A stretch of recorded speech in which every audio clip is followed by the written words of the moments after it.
Going to make it on time for once. 1 minute past. At that point, you would think I'm just waiting for the sake of being late to troll you, but it's not true. That's just the extent to which I leave things to the last minute.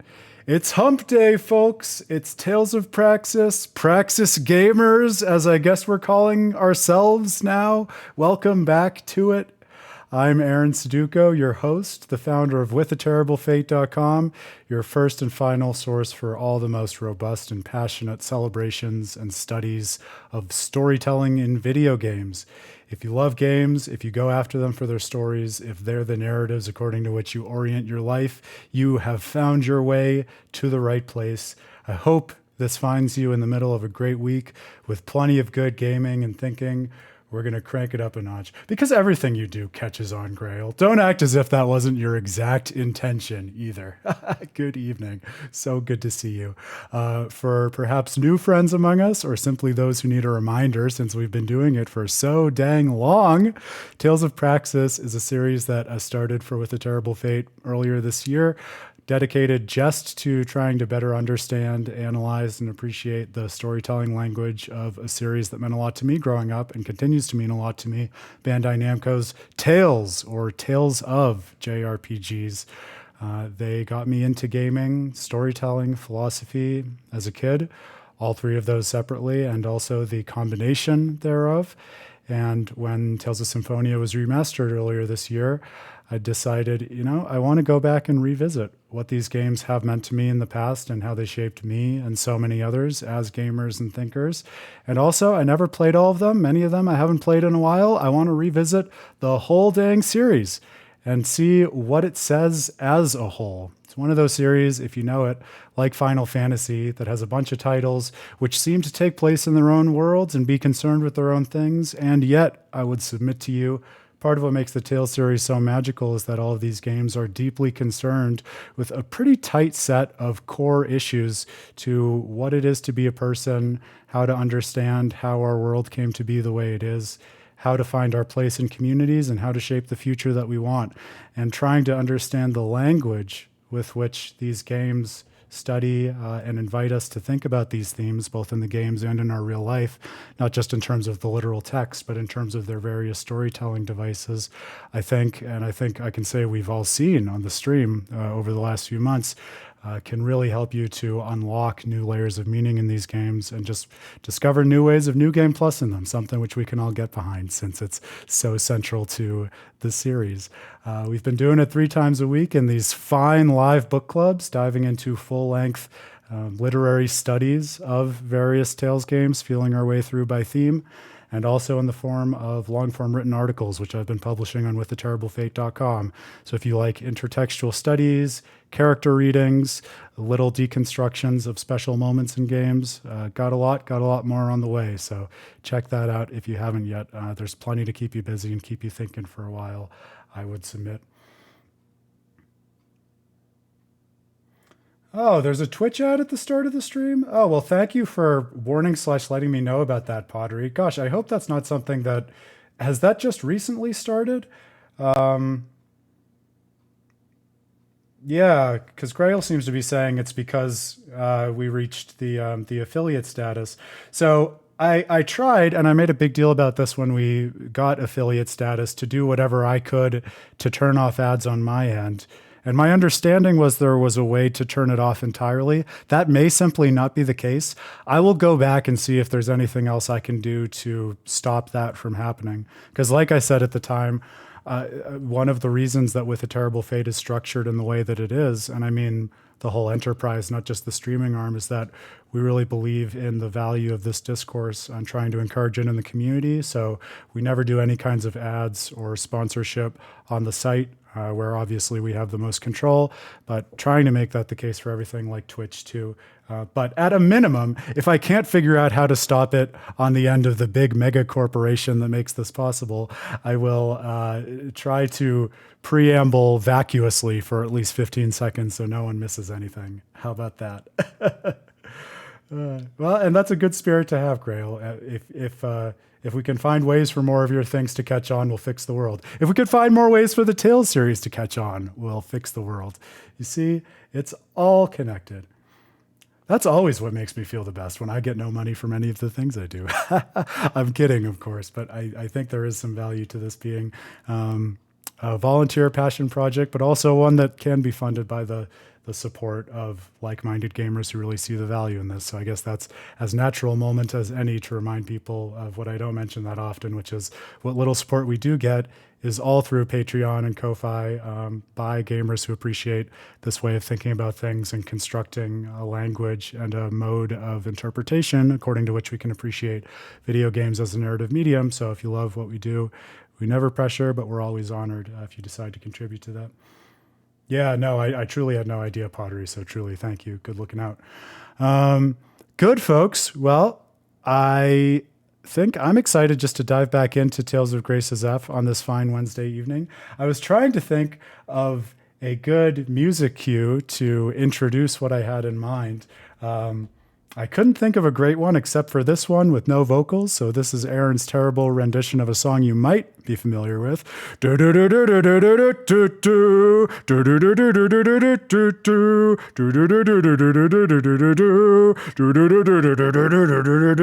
Which is my cursed rendition of 1812 Overture.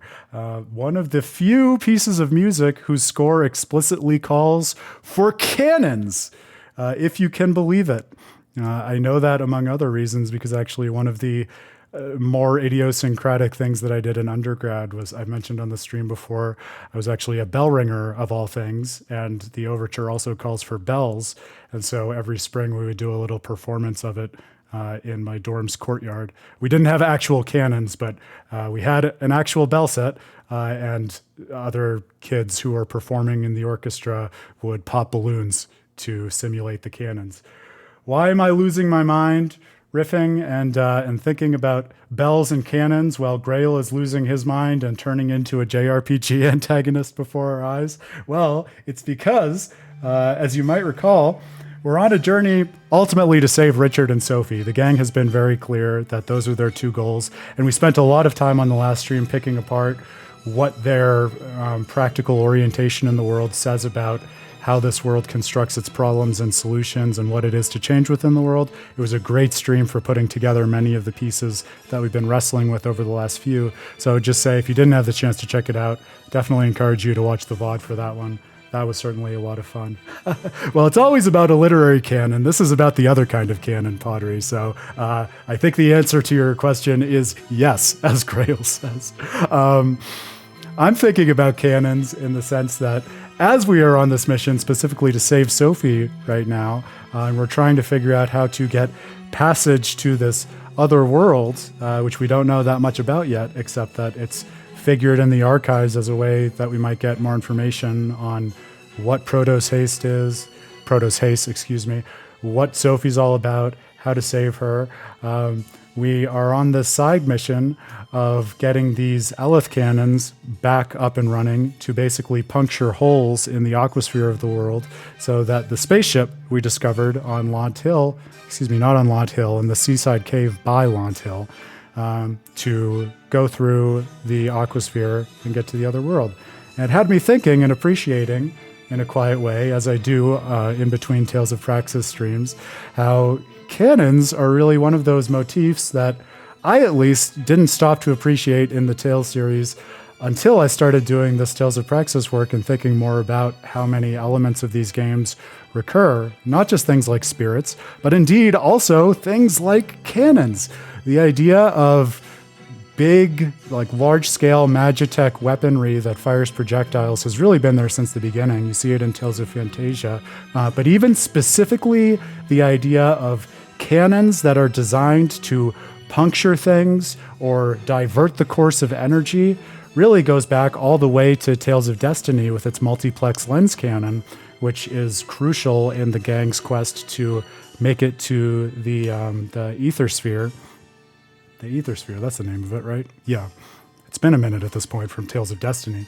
But then Tales of Eternia crucially features basically the immediate progenitor of the mana cannon in its Kramal cannons. Then, of course, you do get the mana cannon in Tales of Symphonia.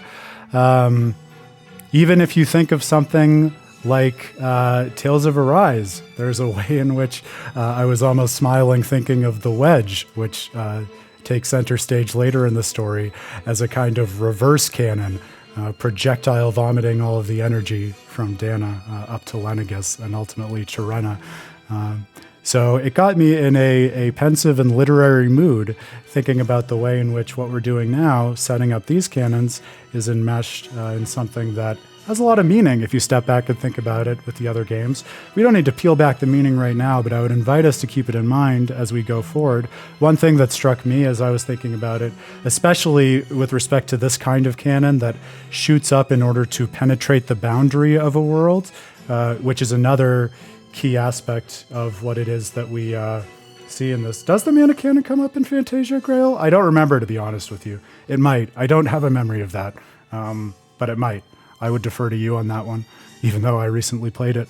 But if you think about the mana canon in Symphonia, if you think about the multiplex lens canon in Tales of Destiny, if you think about what we're doing here, those canons are oftentimes used not just as weapons of mass destruction or something like that, but to create opportunities for travel between or changing the orientation of our worlds with respect to another world. And it just got me excited thinking about another layer of the kind of topographical symbology that we've been quietly teasing out over the course of especially this Tales of Grace's playthrough. Because you remember we've spoken a lot about, what's up with antagonists' final dungeons being these castles in the sky? What's up with characters going from traveling on foot to the sea to ultimately having the agency to travel through the sky? What's up with these mountains with all of the fire symbolism and kind of the groundedness of the world reaching up to the heavens? And within that landscape of symbolism, it struck me as really interesting to situate another symbol for our attention, namely this idea of something that is constructed by the people of the world, sometimes as a tool for destruction, but oftentimes as a tool for just pressing beyond the boundaries of their current conception of the world and how they want to be in it, and to explore new horizons, new frontiers. Also very fitting for a series which more than once has gone back to the well to think about things like space travel and engineering right alongside its more mystical and religious traditions, and explore the impact that those traditions have on the world in a game where, we'll remember, many of the characters are named after actual mathematicians and physicists and engineers from the real world. So it certainly has that on its mind, to say nothing of the actual spacecraft that I'm sure we'll be seeing again soon. So that's my food for thought. Grail, I'm sure you're going to pull this, but please give me a definitive answer on whether the mana canon is in Fantasia, because I'll be bonking myself in the head if I've just already blocked that out. But there's a middle section of that game that is, I won't say isn't memorable, but there's a lot of just warfare that's easy to slide together between timelines and various factions fighting with various factions of Daus for different reasons.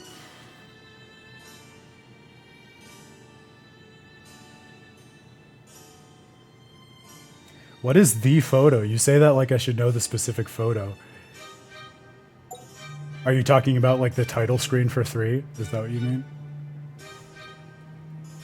I always need the Xenophony, and by the way, you've already officially broken the seal on Xenoblade Chronicles for the evening, so that's that. All right, my dear friends. Well, with canons of both spellings on our minds, let's dive back in. Welcome to Tales of Praxis. It's going to be a fun Wednesday evening. And look at that, a tight quarter of an hour for a preamble. That's pretty stellar by our standards. I'm going to give myself a little actual pat on the back for that. See, Evie? Your dad isn't always ridiculously long-winded. No, but that's part of what makes it a literary study, isn't it, just? Not the long-windedness, but the thinking about things like this.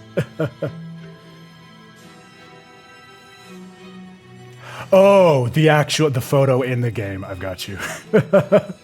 Fan art, yeah. Someone put that up on their DeviantArt, and then we've mistaken it for actual art in the game. AI art, I guess, is the new joke on that, right?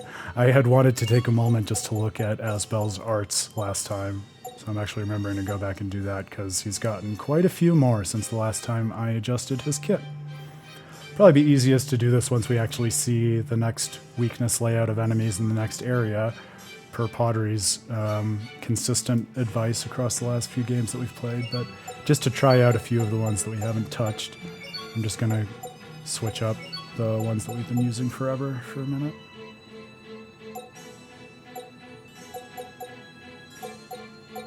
Yeah, Moonlight Circle I'm okay with keeping. I guess, yeah, I was thinking more about what you were talking about, Grail, with right stick also, and I think I might set some shortcuts just to have them, and I'll see if I can get in the habit of them for this playthrough, or if I'm too far gone. It can go either way oftentimes.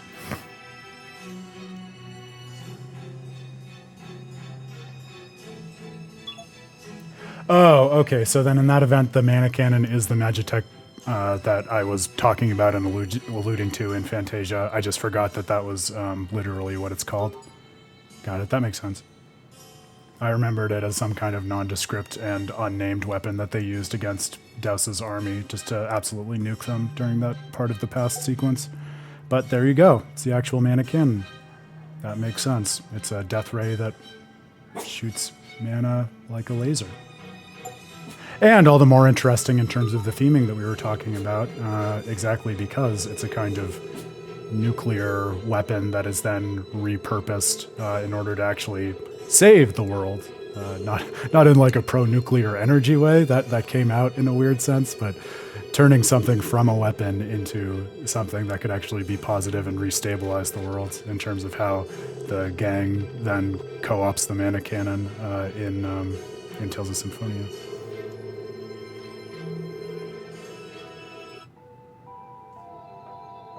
That's one of those things where I would trust Azalea over me for that specific kind of information. Pascal, there's something I've been wanting to tell you. Yeah? Just because Fourier is angry, it doesn't necessarily mean that you did something wrong. Wait, are you consoling me? Do not misunderstand my intentions. I simply wanted to point it out. Thanks for trying to console me. I am not consoling you. You are totally consoling me. All right, fine. I am done talking. Yeah, I remember one of the reasons that I was able to really train my brain to use all of the different alternate art layouts to their fullest extent in Tales of Vesperia was that I just got really diligent about making whatever art moves like sent the character in a direction that was intuitive relative to the directional stick I assigned it to map really well. So like horizontal dash movements would be like flipping the controller side to side, or like upward strikes would be flicking it upward, stuff like that. But oftentimes the reason why I said I don't know if it'll be too late for me to do it in this playthrough is I find it's easiest when I just set arts to a layout and then add shortcuts and just learn it once and then don't mess with it that much, because then I just have the muscle memory by this point in the playthrough. So introducing a new layout this late in the game, it's not that it's impossible, but it's a learning curve. Ha! I'm not alone. Vesperia is pretty intuitive for that, I suppose, isn't it, Pottery? One of the many things we love about Vesperia here on Tales of Praxis.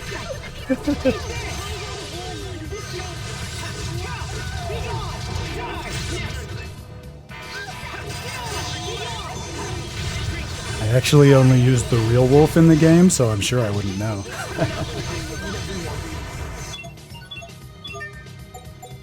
Yeah, I feel like, especially if you have a lot of Smash Bros. Training, like, all the easier to lean into that in button formats that let you do it. Even just call it C-sticking, you know? No one's gonna bully you if you call it C-sticking. Alright. Already I regret changing my art layout, but we can recover.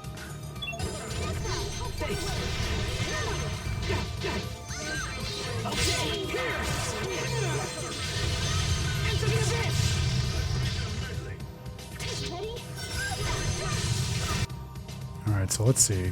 It's inorganic, it has strike, impact, and slow. Let's see if I can map Asbel's arts in a way that makes sense for this enemy, and then we can work from there. So Moonlight Circle has slow, and Slash was also one of his, right? No, strike. How can strike be a different thing from slash? Those sound exactly the same in my head. This doesn't have anything. This has slash. Oh, but it wanted strike. God damn it, it's so hard to keep in my head. Strike, inorganic, and impact.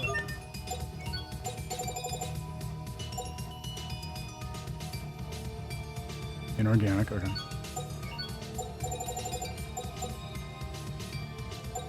Impact, okay.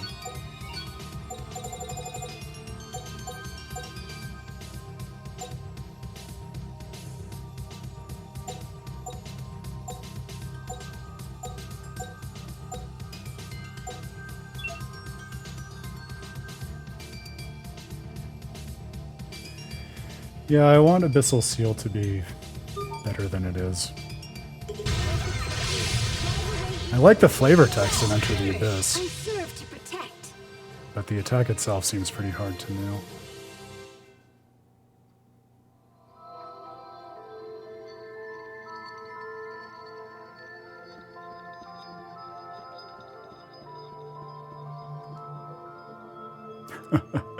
Yeah, hard to argue with that. That's a good flow in my experience.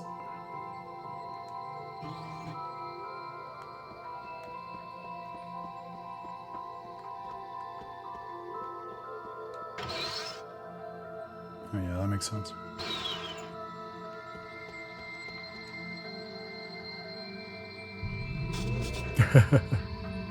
That didn't take long to change your mind on Grail.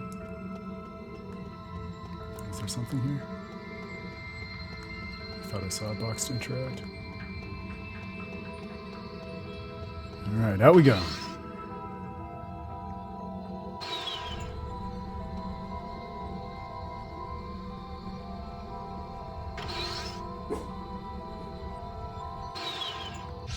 Let's do this! Strike! Be gone! This conversation reminds me of when I was doing the post-game content in Tales of Eternia. It's very much one of those Tales games where it's funny because, like we were talking about on the stream a while ago, I keep forgetting these are battles I actually have to focus on now. It's one of those games where like it really focuses on you developing the whatever style of art you really prefer for your character, but then in the post game, it's like, okay, once you get this art for the main character, all you really need to do is spam this one art, and you've got most enemies taken care of. I'm sure Grail knows the art that I'm talking about.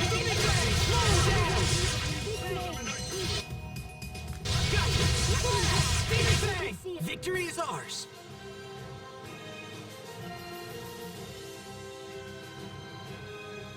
Honestly, I was losing my head about the golem, but I'm sure if you're warning me now about the bow enemies, it's with good reason.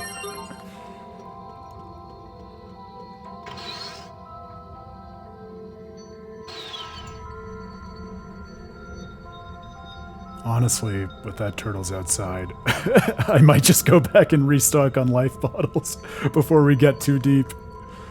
I'm not thrilled about losing almost a third of our supply in like 2 seconds. Was I demoted? Oh, I feel you, Toidles. Not almost a third, I lost a full third of the life bottles. There we go.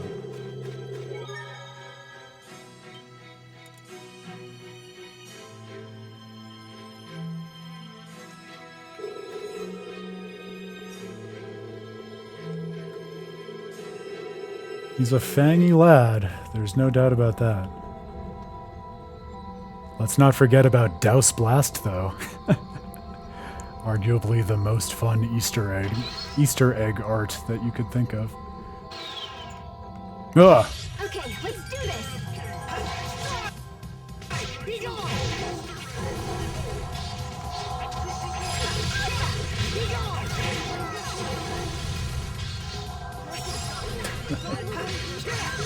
Yeah, well, that's why I said almost any enemy Grail. There's always an exception that proves the rule, and it's usually a super boss.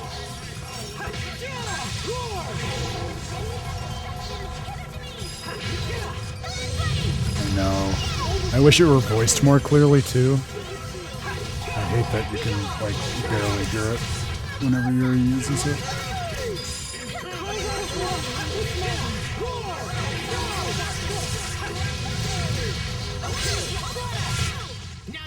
our true strength. Huh? I was barely even trying. Really, Asbel? That was your true strength? Huh? Why am I bad?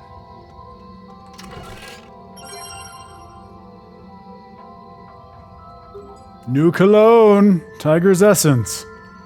Not quite as special as Tiger's Blade, but I'll allow it. It makes you a sexy beast of a man. Must be a heck of a product to promise that. You're not kidding. Narrative voice on the item descriptions.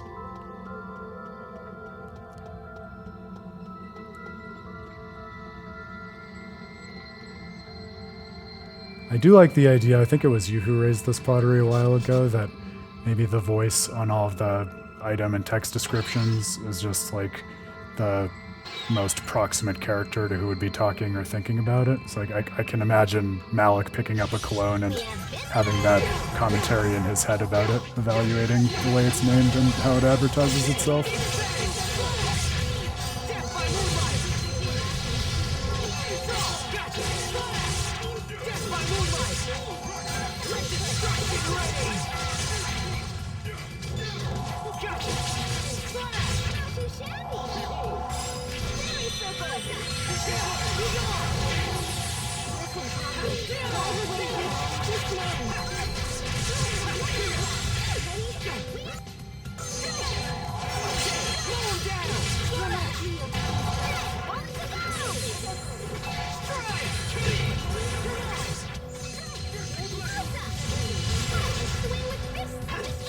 Yes, and a frustrating bespoke one, as Grail augured.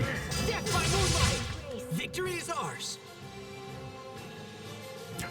Yes, time to clean up.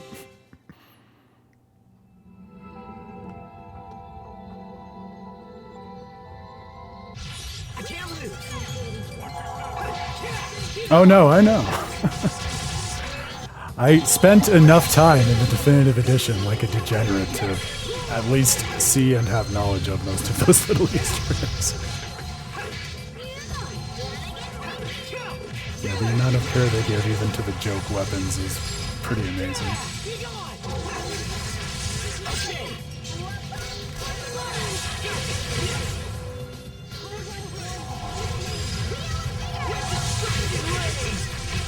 I'll keep on getting stronger.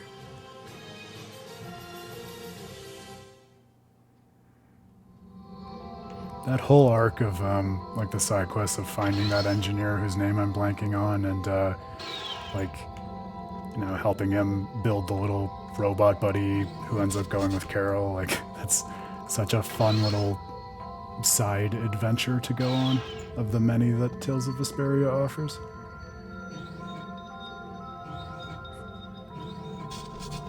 That's the not too hidden secret of Tales of Praxis, my friends. We play the games for the jokes. Let's get this Don't tell anyone I said that, I'll kill you.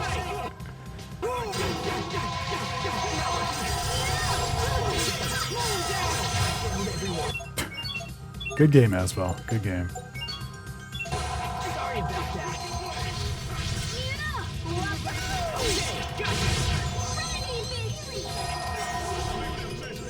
That is pretty hilarious.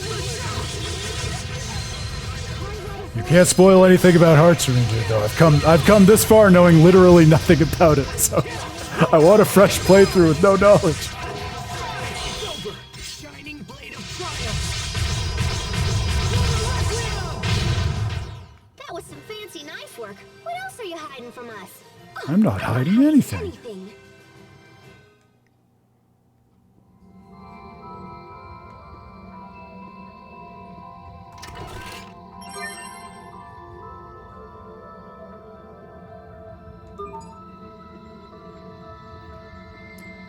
Listen, I live with the expectation that my crew will support all of my Unga Bunga antics, Grail, so yes, it may not be fair, but I am absolutely going to blame Asbel.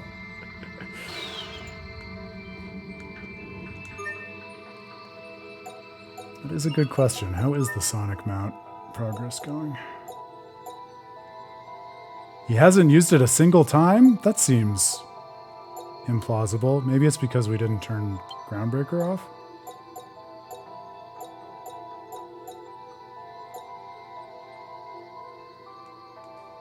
We can't turn this off. Well, I guess I can also just control Malik and have him spam it, but that seems bad when the enemies are this challenging right now.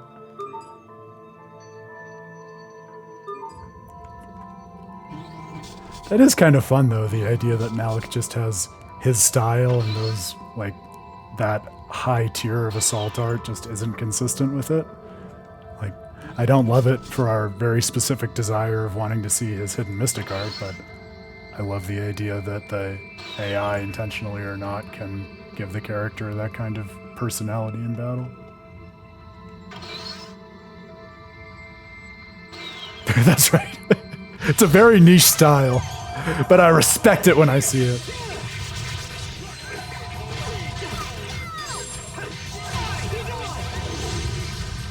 Yeah, maybe after this we can try to do some CC boosting shenanigans. After this dungeon ending.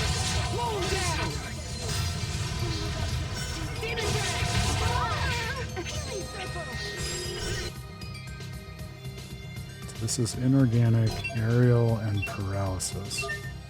Let's see if I can do some more art building. So I put inorganic here. That's Demon Fang. Now if I go to the shortcuts, can I do something for aerial and paralysis? Do I have any aerial and paralysis? Paralysis.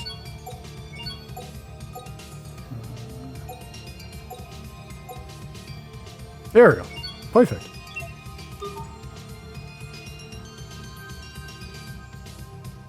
Oh, that's true. I can also just do that, can't I? While I'm sitting here staring at my shortcut menu.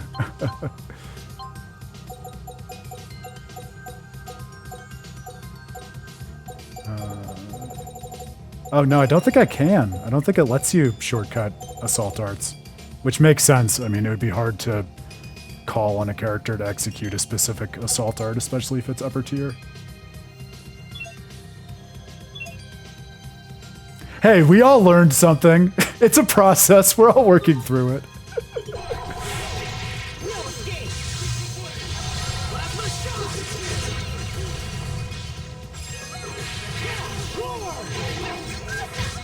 Let's keep moving.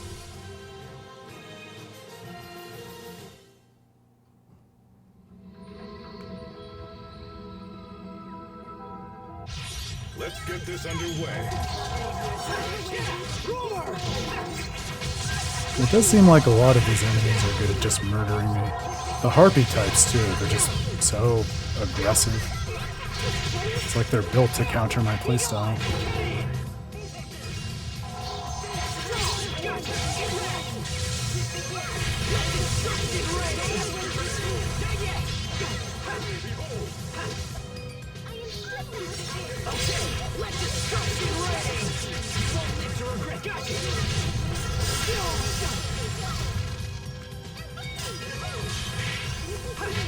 Let's keep moving.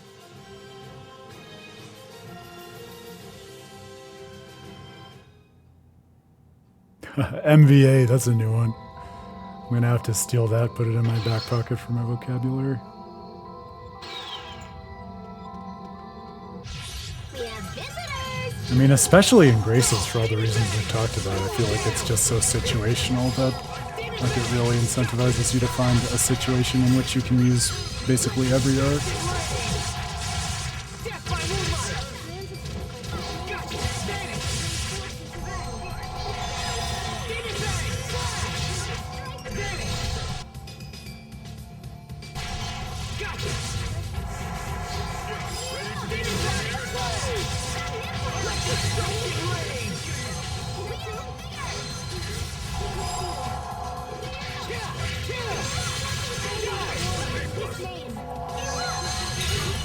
And Malik gives you an A+. Get so lost in serious thought. About what? About how I could think more seriously.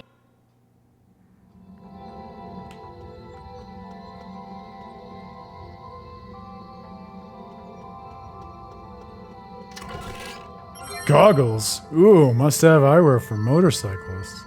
Even just hanging them around your neck looks cool. Oh, motorcycle for going to outer space? Okay.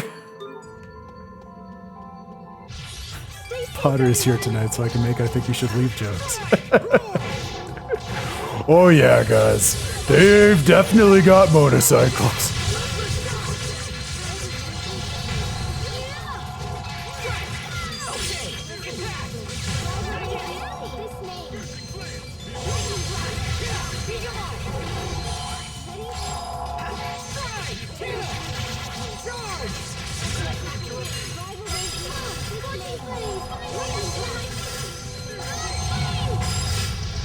Too bad. Nice try, though.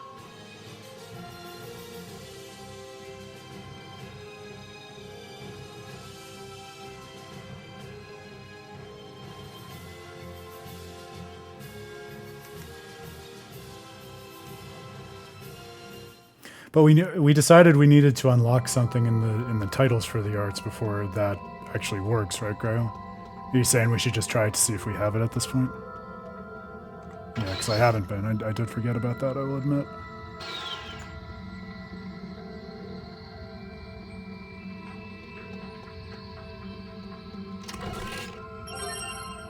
Ooh, love that.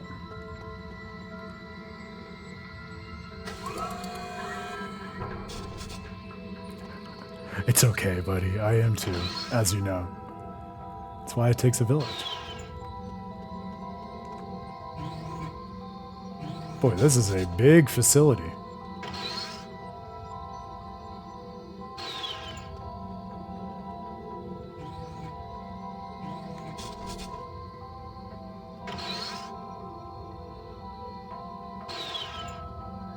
Okay. Mechanical scrapyard. Rare metal. A new type of metal recently uncovered by earthquakes. It's harder than common metal. Interesting. And when we know that the Elith is all sourced from Lestalia at the center of the earth, that makes me wonder, okay, what's the connection between the rarity of this metal and the flow of Elith in the world? Hey, Pascal. Who exactly are the Amarcians? What brought this up? They create tons of advanced technology, scatter it in ruins around the world, and yet we know nothing about them. Doesn't that seem strange to you? No, not at all. The origin of the Amarcians is totally a main focus of my research. Did I forget to mention that? Yeah, Really? you did. And based on all the goodies I found in the Archive of Wisdom, I'm pretty much certain the Amarcians came here from Fodra. No way. Yeah, so there must be a way to get there. And when we arrive, I bet we'll discover a civilization that's totally prospered and thrived and stuff. So saving Sophie isn't your goal at all? Well, that's a bonus. Seriously? What? No. Why would you doubt that? No. Yeah, that is a good point, Grail. It's funny to me that, especially given at some of the other installations like the archives, they needed Pascal's know-how to activate the machines. That was decidedly not the case in this facility. We could just turn on the energy source and start unlocking doors with the push of a button. Now granted, the monsters are a bit of a deterrent, but also at this point in the story, it's easy to suppose that the monsters are only there as kind of part of the, let's say, global vomiting that Richard is spewing forth, just launching monsters from his cocoon at World's Eye. So they may not have always been here anyways. Alright, now we go all the way through the other path. Multiple Elith lines. When there are multiple Elith lines in a given area, all of them must be linked to the door in order to open it. One of those situations where the structure of the dungeon was so beautifully clear that the explanation was completely needless.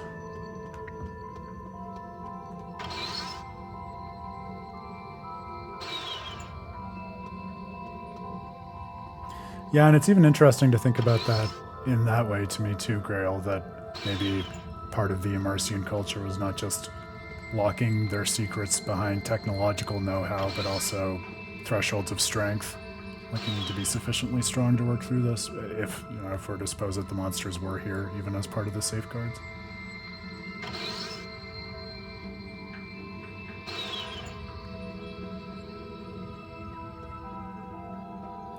Yeah, I know that Nova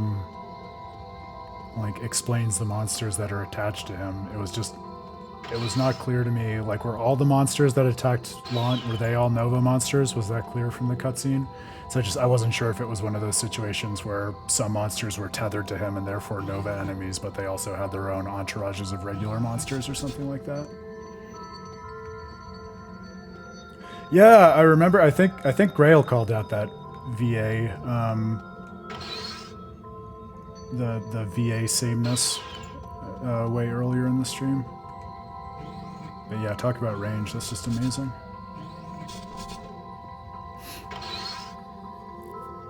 One of those that you really have to want to hear for it to come through, I would say. Locked and loaded. Strike! Be gone! Charge!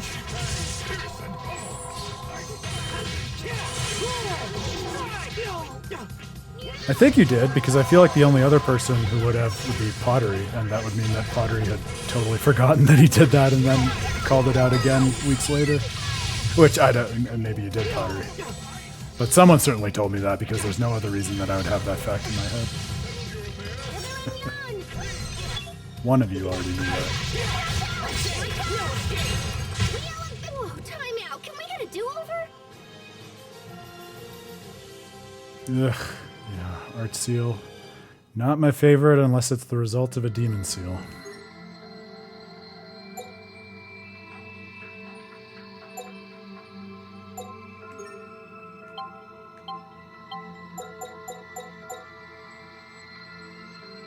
Hey, Chrissy, welcome back. So good to see you. I've been missing you. Just thinking about you earlier today, wondering if and when you were going to show back up. Don't worry, I've been in Writer's Purgatory every day for the last couple weeks at this point, including today. So the stream is my nice little bastion and respite from that. So let it be that for you as well. How's the writing going? I hope you're making some headway at least. I'm gonna cook, I think. Yeah, that's a good call. That's a good call.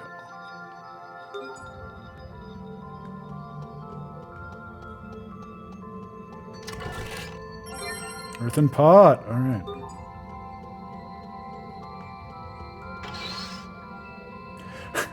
That's one of the beautiful things about writing, isn't it, Grail? There are so many different specific kinds of purgatory.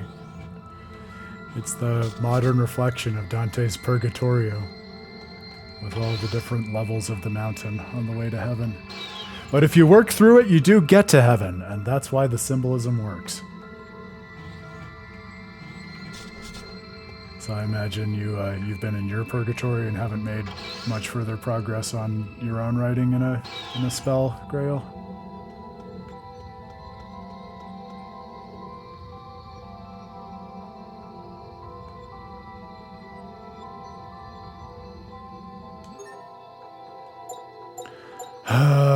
You dared to say it. All right, fine. Let me see if I can do that for you guys, just so we can at least make some headway towards this. Oh yeah, he is in full spellcast mode, like literally. Well, let's put him in full assault mode. Malik assault mode! Yu-Gi-Oh! Acid flashbacks. I'm sure you've been thinking about it in the background of your subconscious at least though, Grail, so I would challenge that you've made zero progress. I know you well enough to know that you've probably been thinking about it in one way or another.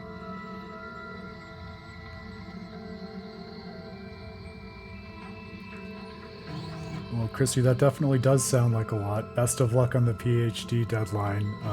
Yeah, my application deadlines are coming up, so I definitely feel you on that grind. So know that I am with you in spirit. And I'm sure that you know this, but definitely don't worry about your own deadlines for me. Give yourself the grace to get those done on your own time without them being a further stress to you. Insofar as I'm able to take it off of you, let me. Increases your Elith capacity simply by setting it to your mixer. Ooh, that's a pretty good one. I'm pretty happy with what I had in the mixer, so I don't know if there's anything I would want to get rid of.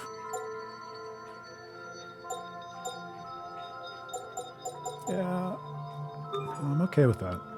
I'm gonna keep that. Of course, you always have my support. All right, fine. Well, you're already making me feel like I overcorrected pottery. So here, let's just say A heavy. All right, that does seem slightly more responsible. If we start dying even more than we did before, we'll know that we made a mistake. Oh, is it the most important book grail? Well, maybe I should reconsider. Maybe I should just slot it in. Maybe if I take out one of the omelets.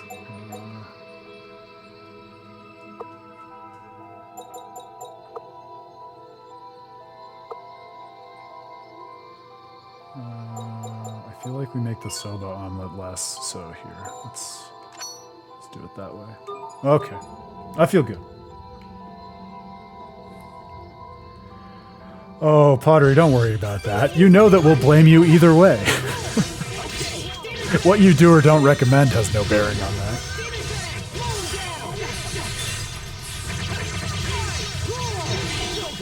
Shining blade of triumph.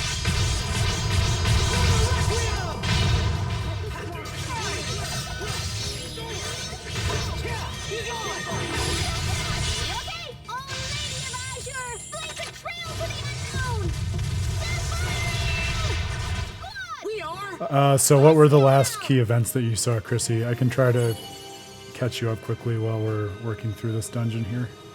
I don't quite remember what we had wrapped at the end of 5.11.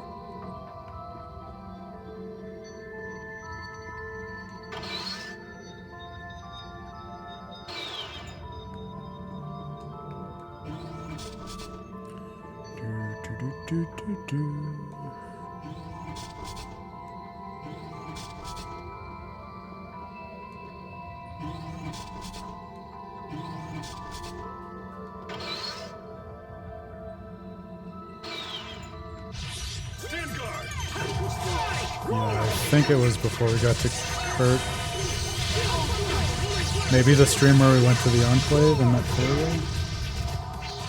I'm sure Chrissy will tell us.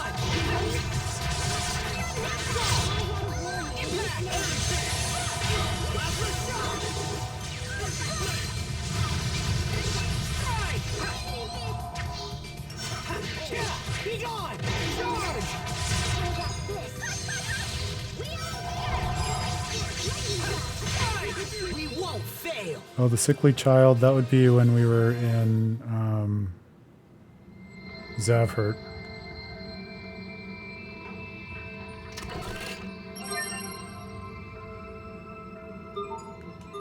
I forget on which trip to Zavhert that would have been that you saw, though.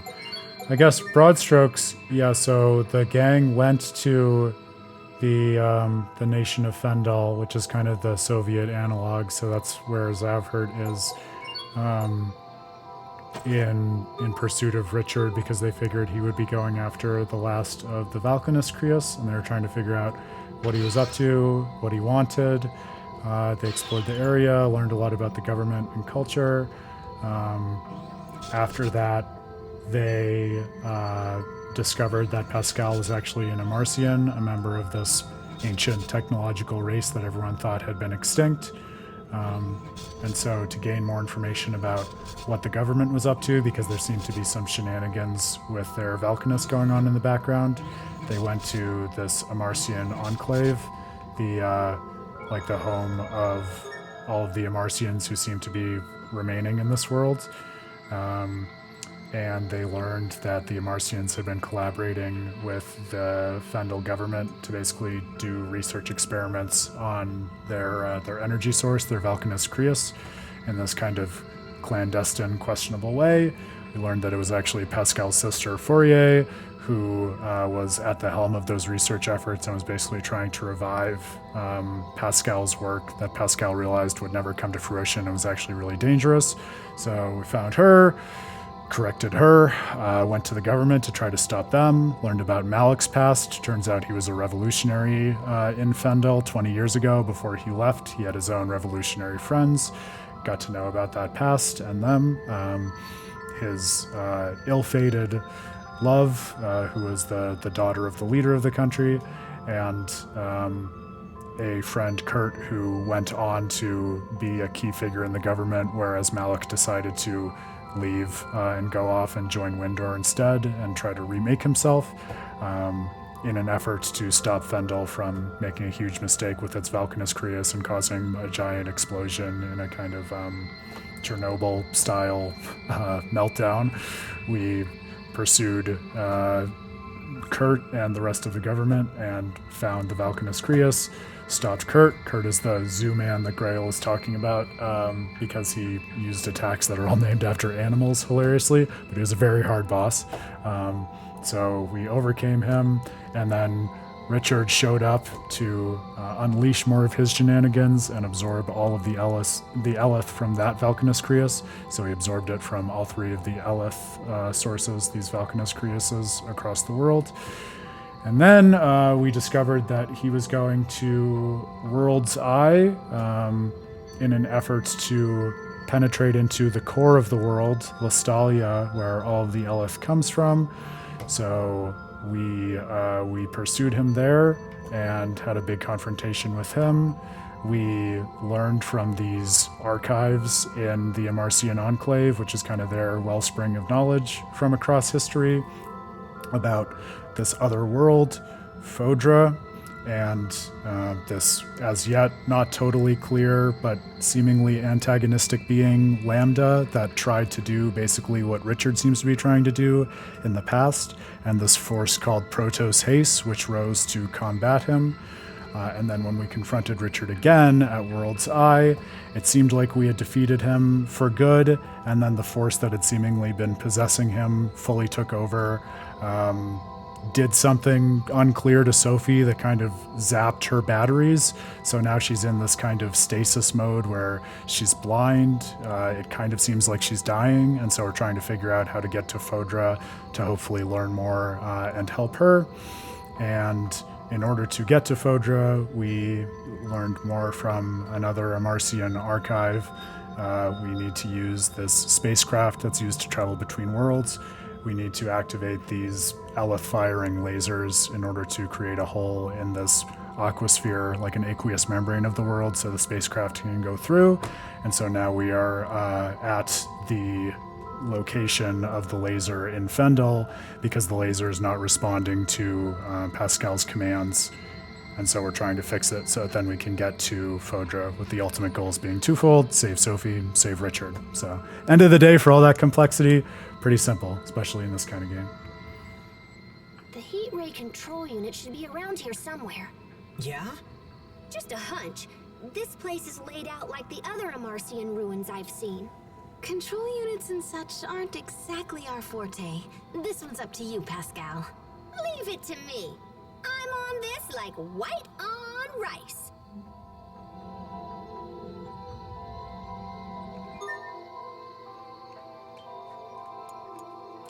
Yeah, that was more recap than I expected, but hopefully it was at least a little bit cogent. I feel like I hit most of the main points, but Grail can feel free to correct me.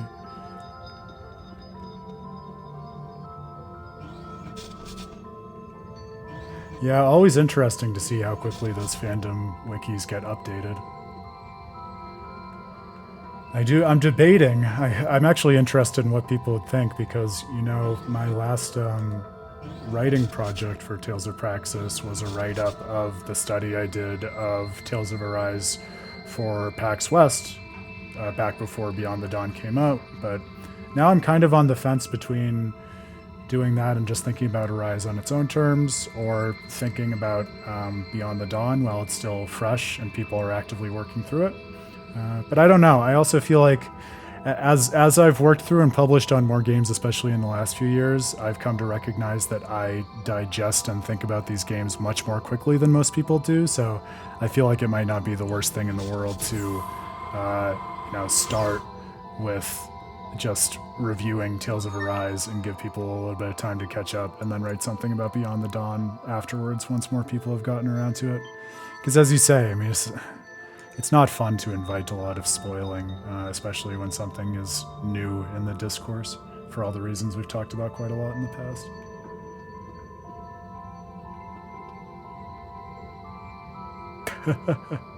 Yeah, I mean, that's your metric, Chrissy. If Grail's not annoyed, then there is no possible regular viewer who would be annoyed, I would say.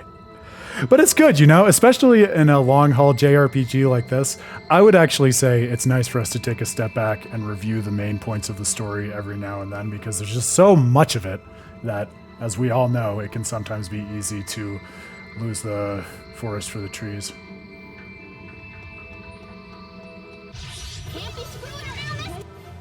Alright, we have Machine, Impact, and Paralysis.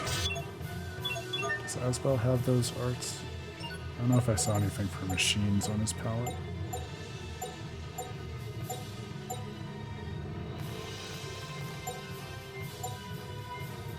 No.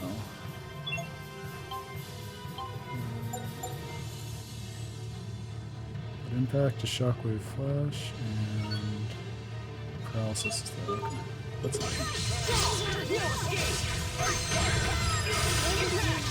I just wanted to be its friend.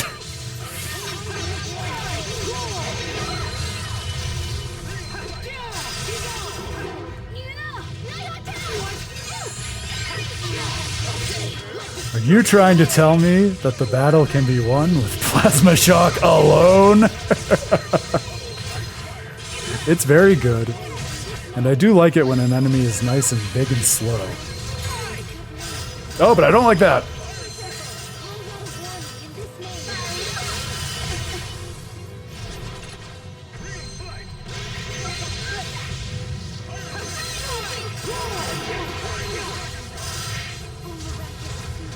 Well then, your friends sound pretty lame.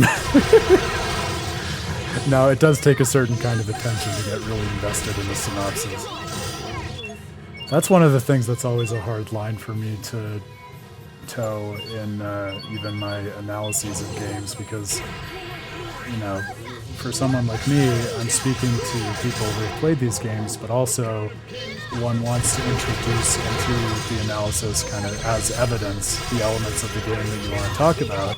And so one needs to cultivate, I would say, a certain sense of summarizing events while staying pretty engaging and not taking people out of it, which is hard. But I think if you do it just right, you can really help people to recapture the magic of either something that they've played or experienced before, or something that they've never heard of and can make them want to experience it. It's a certain craft.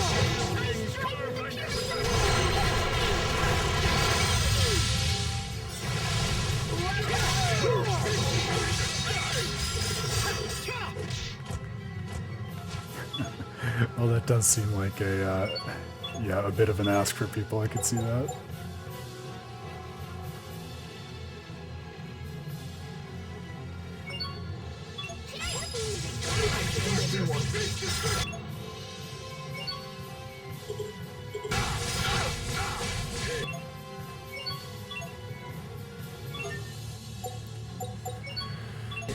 Well, I thought we were doing well, and then my opinion changed.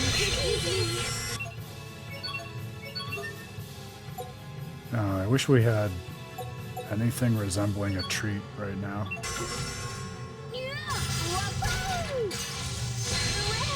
Nope. Don't like this. Don't like this. Or an Omega Elixir. I would be fine with that too.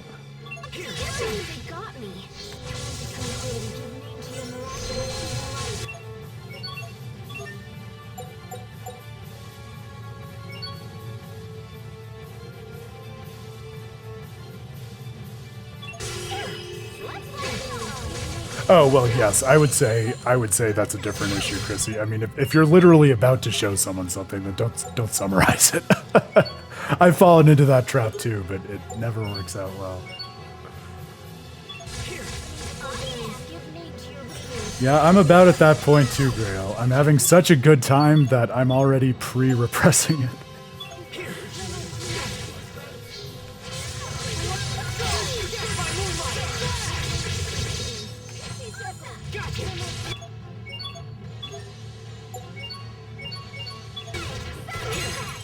Ah, come on, dude. I just fixed everyone. Please.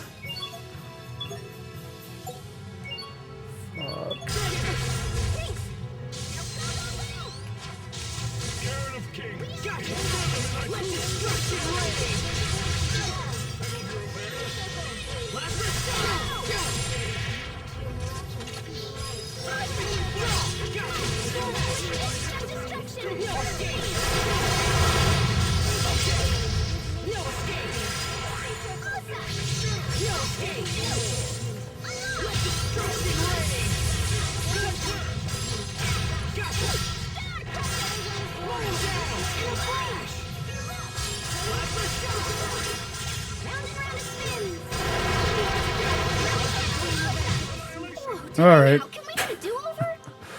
Oh, that was tough, but we made it through in more or less one piece, and everyone at least was alive at the end, so that's enough of a win for me. Ay.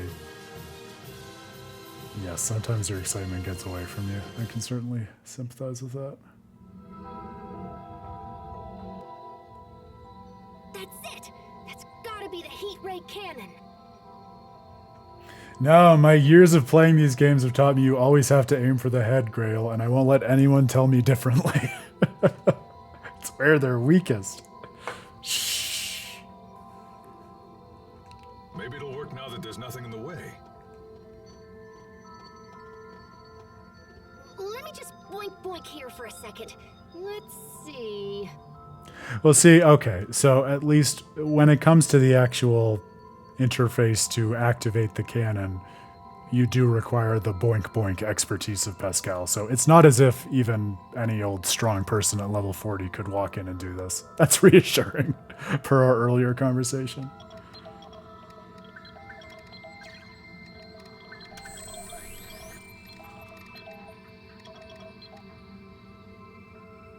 Okay, I think we're up and running. We should be able to control it from the machine in the seaside cavern now. All right. We're almost there, Sophie. My God. We'll be at Fodra before you know I it. think it's letting us do it right now. Oh no. Be funny if they suddenly stopped the broadcast for fear of it being too boink in content. You just need to wait a little longer. If other people can stream from hot tubs, I can stream a little bit of Pascal boink. If our business is finished here, I suggest we return to the shuttle as soon as I possible. should be allowed to watch a little boink at work.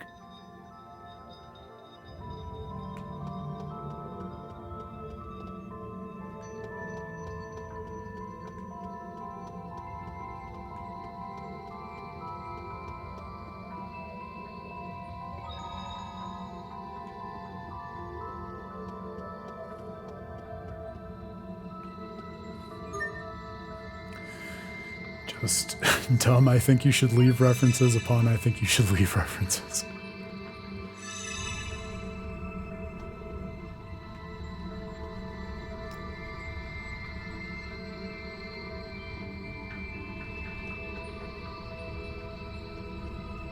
Just trying to think. I don't think there's any door that we missed.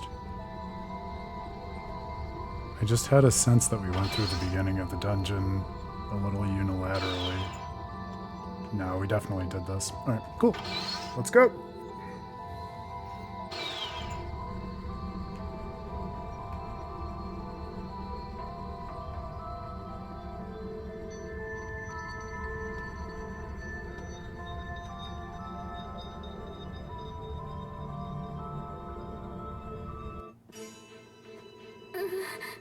Sophie, Something's coming. get ready. Focus. Jesus. I should have prepared. I don't even know if we saved before this. Be tight.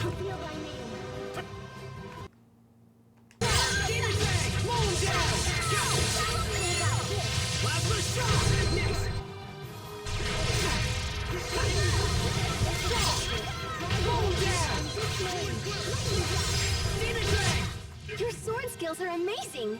Thankfully, there were I'll pushovers. use them to protect us all.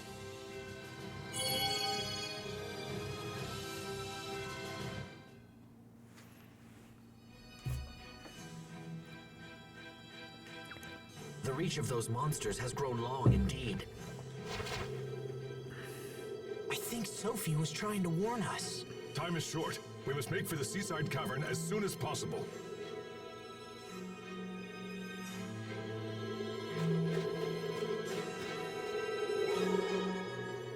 It seems like the light we possess is pretty effective against the monsters who attacked us in front of the ruins. Then when we face them again, the team should include you, Sharia, and myself. That would be most efficient. Okay, but let's just keep that a secret between the three of us. Why? Because I don't want to hurt the Oh. other's feelings. Look, Sure. it doesn't have to be the three of us all the time. We can change things up as the situation demands. Oh, what was the title? I missed it. Dangerous to Go Alone or something?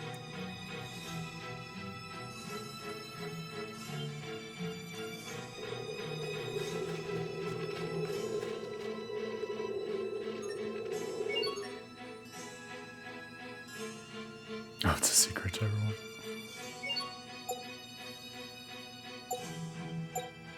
What Zelda reference is that? I'm rolling through my Zelda Rolodex in my head. I can't place that.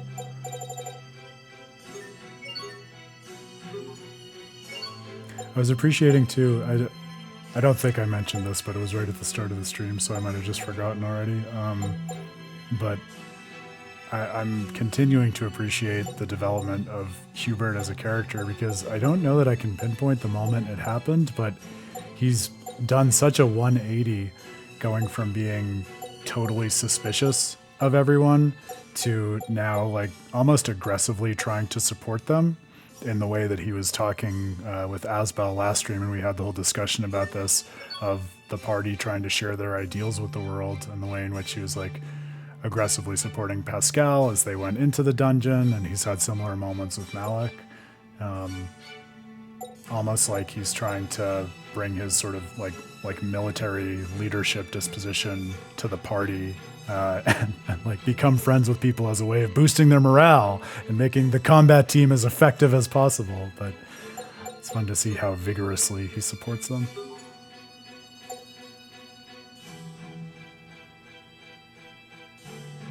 Oh, nice. That is a deep cut, Potter.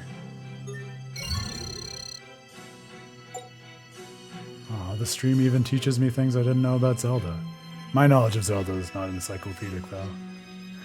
I know a whole lot about a certain game, you'll never guess which. And then a thing or two about a thing or two beyond that.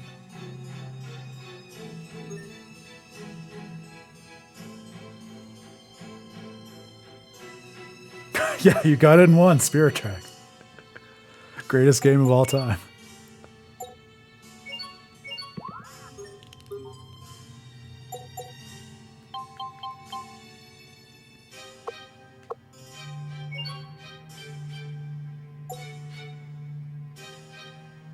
Poignant. Ooh, a new quality. I like that. And sketchy.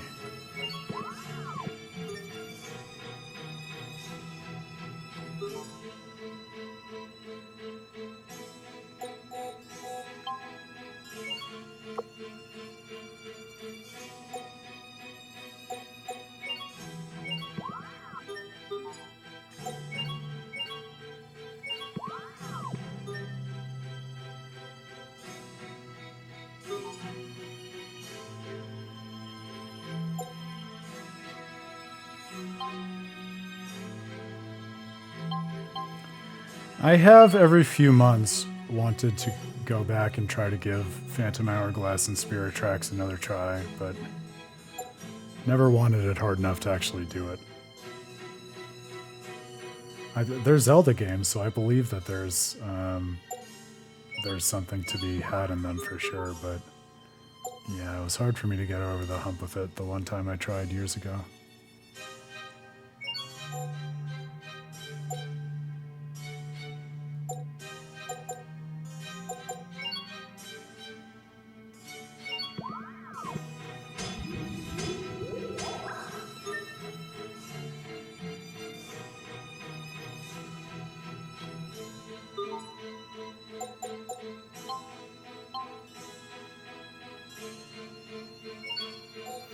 I think there are also so many different like metrics according to which you can assess someone's well-adjustedness. Like, I think it's pretty true of all of these characters. I would say that they've been through a lot and had to figure out how to cope with a lot in their various contexts.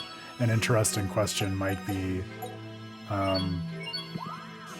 like which of their coping mechanisms that they developed in their past are most conducive to supporting the party now. And for instance, you might think, for the reasons that we were thinking about, with with someone like Hubert growing up and figuring out what's required of a military tactician and leading and keeping a group together, that might naturally translate into, even if it's not quite the sort of friendship that the party wants, giving them a kind of camaraderie that's going to allow them to be a bit more cohesive as a unit. Caustic. Cool.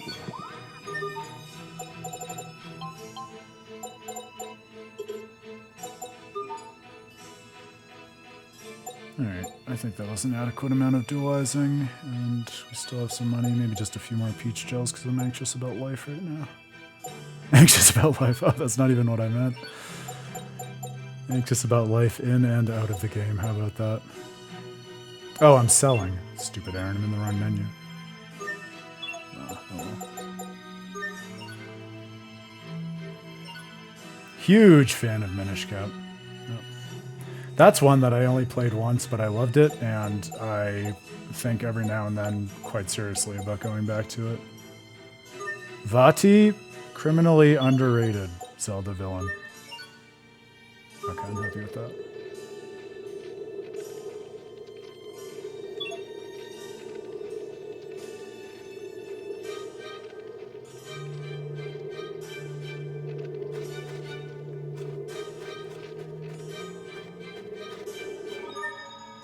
Yeah, I don't even remember what it was that made it such a barrier to entry for me with Phantom Hourglass. I imagine if I went back to it now with the intention of giving it the college try, I would get all the way through it, but I got pretty substantially into it, and it didn't grip me in the way that Zelda games pretty much always do.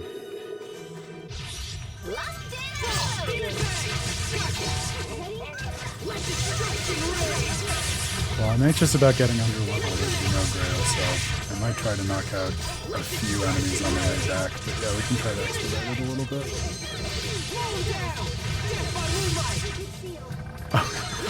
Grail, did you think that we were serious with my favorite Zelda game being Spirit Tracks? I serve to protect. No, buddy. You know what the name of the site is an homage to, don't you? I'm sure we've talked about that before.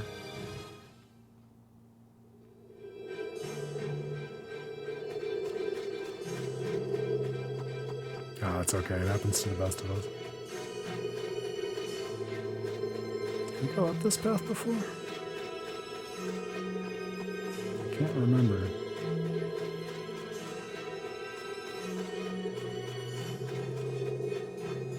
No, we didn't. Okay, cool. Let's get this underway. Oh, we might as well see what's up here before we go all the way back.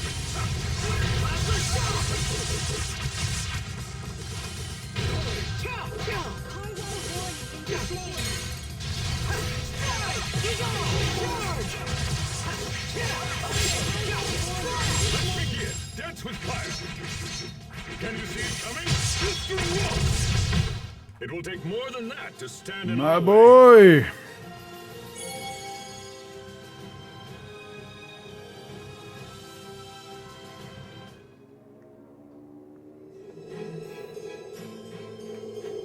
Yeah, you know what part of it might have been? I'm still just thinking about Phantom Hourglass. I think part of it, you say pottery, and I think it's so apt. You just have to meet them on their terms. I think part of it was because of the way they're situated in the timeline and how they're set up. I was looking for something more like Wind Waker and expected a little bit more of that in a way where now years later I probably can't even specify exactly what sense of Wind Waker I was seeking out. But I didn't get the sense that their terms at the end of the day were quite the same as Wind Waker in terms of what they were aiming at. So I think it might have been one of those things where my own expectations set me up for failure because I was looking for something different than what the game wanted to show me. Where again, were I to go into it now, years later, thinking about it in a different way, it would probably be easier for me to let that go and just see what it wanted to share with me. Clear core. Okay, this is new. Hyper Scabbard, nice. Proudly worn by master swordsmen and experts in similar fields. And a pointy fang.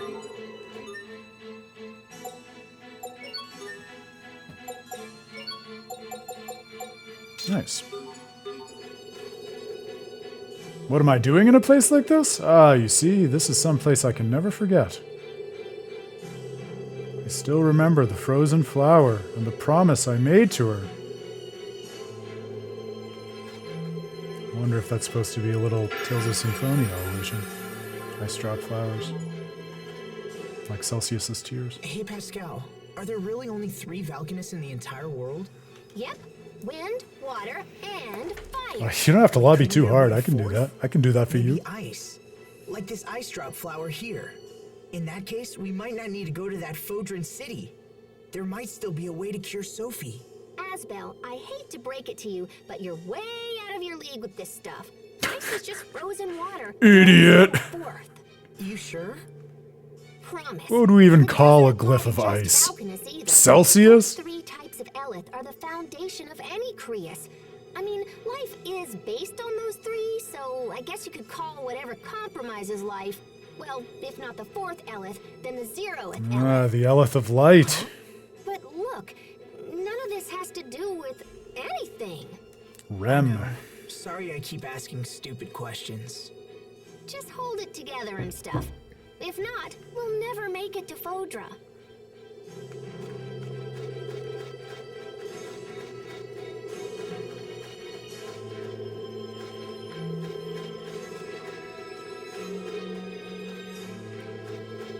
I don't even know that they got the shaft, though. I mean, I really like that little skit that we just saw because it does such a nice job, I would say, of kind of winking and nodding to the players like us who are deeply familiar with the way in which elements are laid out in other games, as I was clearly trolling and riffing on during the skit, and saying, well, no, this is a world that works differently. Here there are only 3 basic elements, and let's look at the consequences of that. So the mere inclusion of that skit actually makes me a little more keyed into the idea that maybe they're trying to say something interesting with a world that's grounded in just 3 elements. Of course, right off the top of my head, there's a clear resonance between the idea that there are just 3 basic constituents of life, and like we've talked about before, like all of the conflicts and concerns that motivate this story are explained in terms of trinities, whether those are groups of 3 friends or the 3 countries. And so it might simply be a way to motivate like a further fractal reading of just trinities being kind of the basic level of meaningful relationship in this world, all the way down to atomic particles. That strikes me as interesting. But the way that Pascal was talking about all of the elements synthesizing into life does have me looking around for Rem. This is the kind of place where I have a feeling something might happen here later.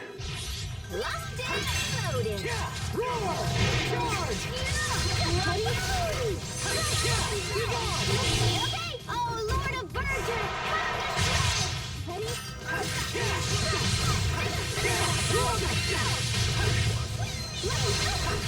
Yeah, that's one of those things you don't really think about until you do, isn't it, Pottery? It'd be like if they used like waves for water or rain or something like that. I get that.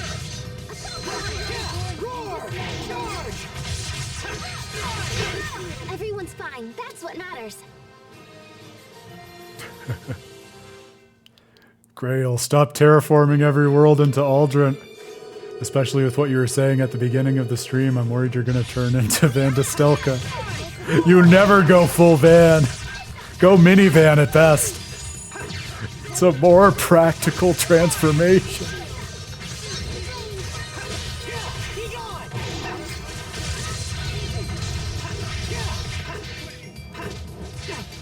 Yeah, this is where I wish, as we do in some of the other games, we got more of like a proper scientific institute so we could learn more about the interactions between the various elements of Elith pottery. Because I have to imagine they're probably thinking something along the lines of what, like a synthesis of fire and water kind of cancels out into Earth or something like that. But yeah, I do feel like it's one of those elements that warrants an explanation of how you get there, if it's not one of the basic ones.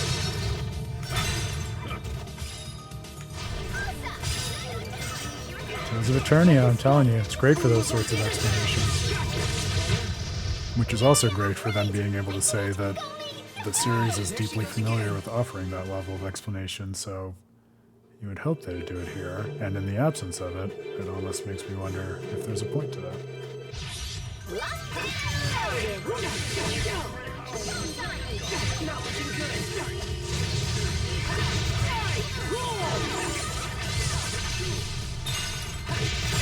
Begin. Dance with fire. Can you see it coming? Blistering walls.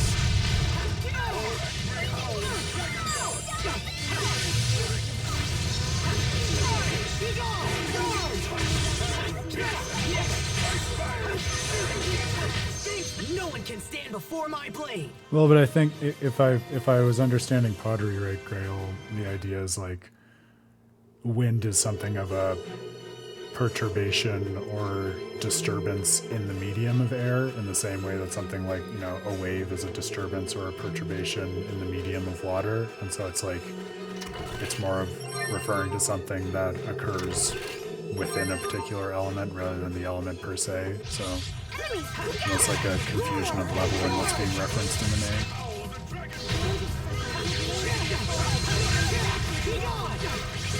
Sure, absolutely, buddy. Yeah, I'll check that after this fight.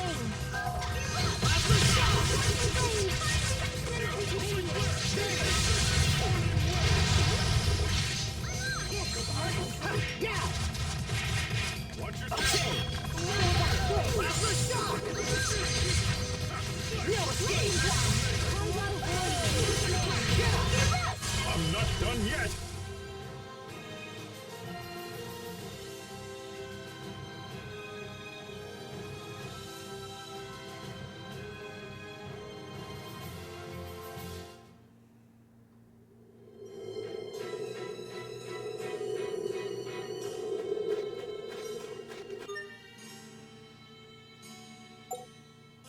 I also wanted to see if changing up Malik's strategy is starting to move the needle on Sonic Mount.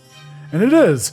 Very marginally, but now he's used it twice as opposed to 0 times, so we are at least making progress in a direction which he wasn't pursuing before. We're looking for what? Moonlight Adept? Moonlight Circle Adept. Yep! Yeah, so it does show unlocking them once you get to level 5. Oh, that's nice. So I suppose now that we seem to have gotten all of the arts we can get out of titles for the moment, we can just prioritize doing the burst art titles, at least for Asbel, so that then we can get all of those art transformations. Very good! Good looking out, Grail. Alright, I think we did the whole circle here. Okay, let's do this. Be gone! Okay, get it back!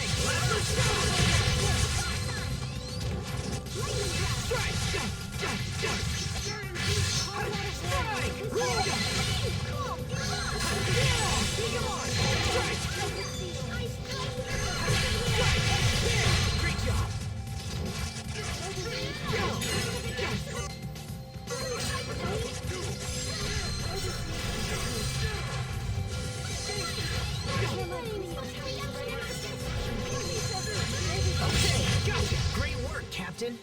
You're not doing so bad there yourself, Asbel.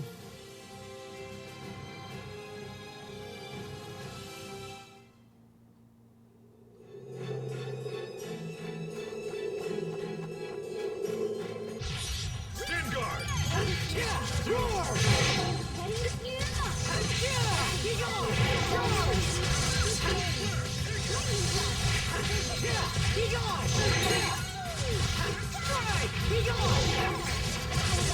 It's over! Shining blade of triumph!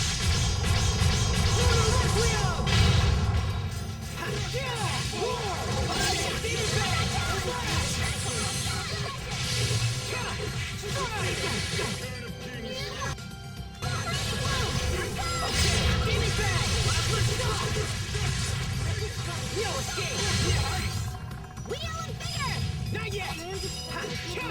Roar! Charge! Let destruction reign! Let destruction... I guess the rumors are true. I really am that awesome.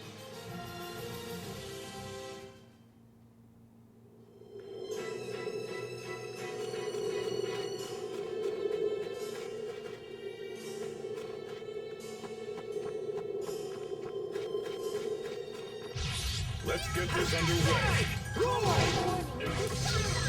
Well, it'll be interesting to talk about once we get to Photro, but it's interesting now that you would say that, Grail, because, I mean, at least as I understand the skit we just saw, that seems to be in pretty direct disagreement with what Pascal was saying, because she seemed to be pretty clear that life is composed of a synthesis of the three Eleth elements, and also that Eleth is what's channeled for magic.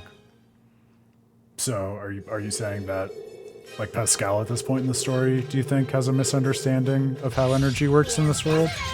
Or do you think I'm mischaracterizing what it is that she's saying?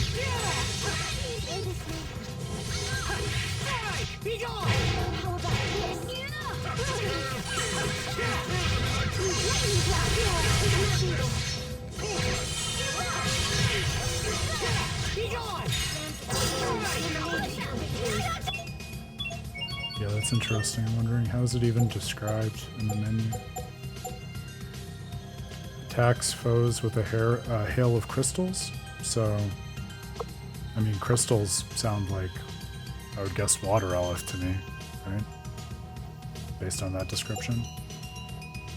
And something like rock lance, I mean, again, it's, unless the game gives an explanation in terms of like research that someone has been doing at some point, my own intuitive understanding would be something like, you know, the heat and energy of fire, you know, cooled and tempered with water or something. Maybe that synthesizes out into earth or something like that.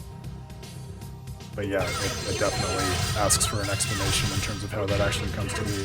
I'm telling you, I've said it before, I'll say it again. I'll try not to say it again this stream, but if you like the elemental analysis in Tales games, and also like it as something that centrally informs and constitutes the story, Tales of Eternia. Gotta play Tales of Eternia.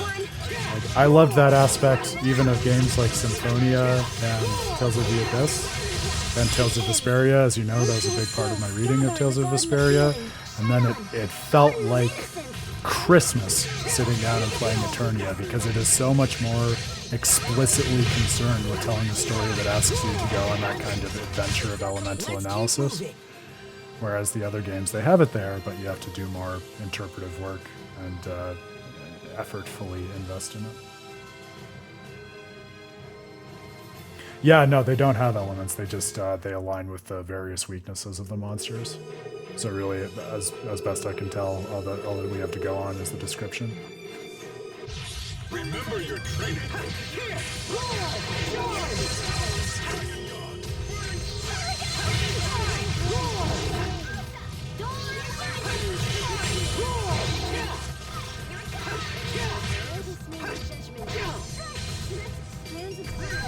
Yeah, well, let's put a pin in it and definitely, like, actually put a pin in it and make a note to revisit it when we get to Fodra, because I think, for all the reasons we've been talking about, it is a centrally rewarding conversation to prompt in any Tales game, so definitely worth continuing it once we have some more context.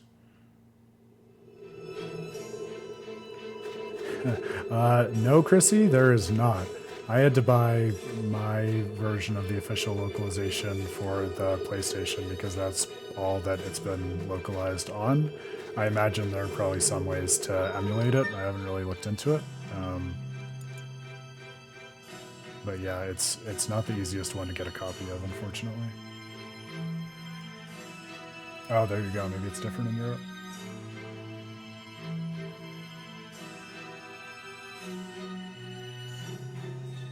Don't you apologize.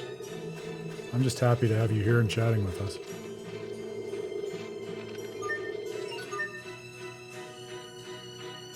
Yeah, I'll put it like this, and this will be my last vote recommending it, and then I'll shut up and we'll dig back into Grace's.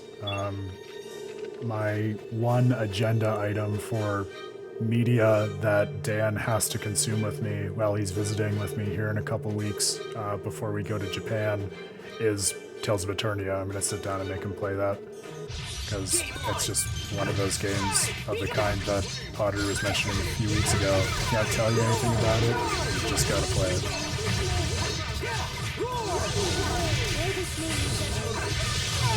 Yes, that's the art that I was thinking of. Thank you, Omega Demon Chaos. The art that is precisely as overpowered as it sounds. Really, Asbel? That was your true strength? Huh?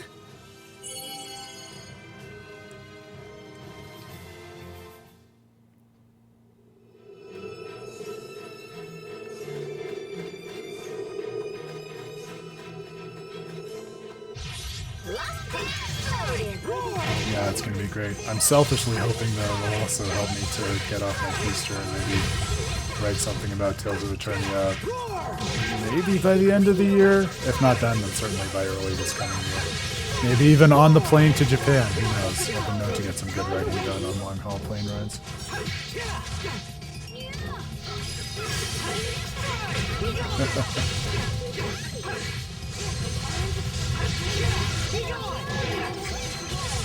And also, lest we forget, the cousin and trigger of one of the very first mystic arts in the entire series. And I think, if I remember correctly, the only one I could actually manage to pull off during my Eternia playthrough of the many that you can technically get. Well, if you do find your way to it, Chrissy, definitely let me know what you think. It's a very special game. I was overwhelmed by it far more than I expected. And I had high expectations of overwhelmedness, knowing that I was walking into a new Tales game that I'd never played.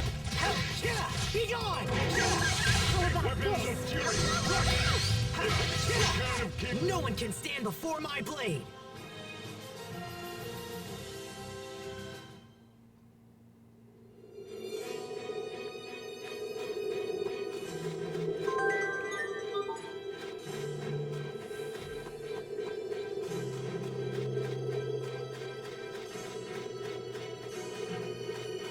Oy vavoy, it's a long walk back to the seaside cave.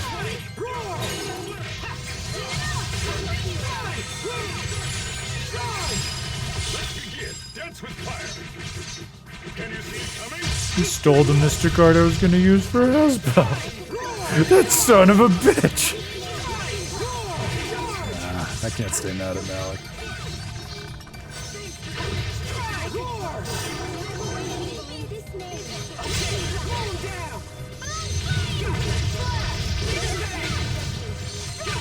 That was some fancy knife work. What else are you hiding from us? Ugh, I'm not hiding anything.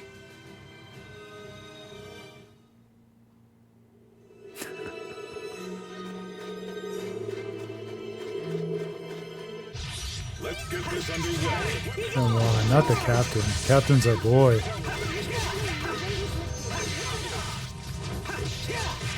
He's the glue that holds the family together. It's funny because when I was remembering Tales of Graces before I started this replay, I was marveling that I didn't have a firmer memory of Malik because, as I've said before, I love his voice actor, Jameson Price. He's probably my favorite voice actor in the current day and age. So I was shocked that I really only vaguely remembered details of Malik. But given our last few streams, that makes so much more sense to me, and I would say is a testament to the special storytelling perspective of this series, because so much of Malik's story especially is constrained to these personal reflections he has on his own past that he does not share with the rest of the party. And so, in a funny, narratively justified way, his presence in the actual main story is pretty circumscribed and limited. A way that is not typical of heroes in the main party in this game.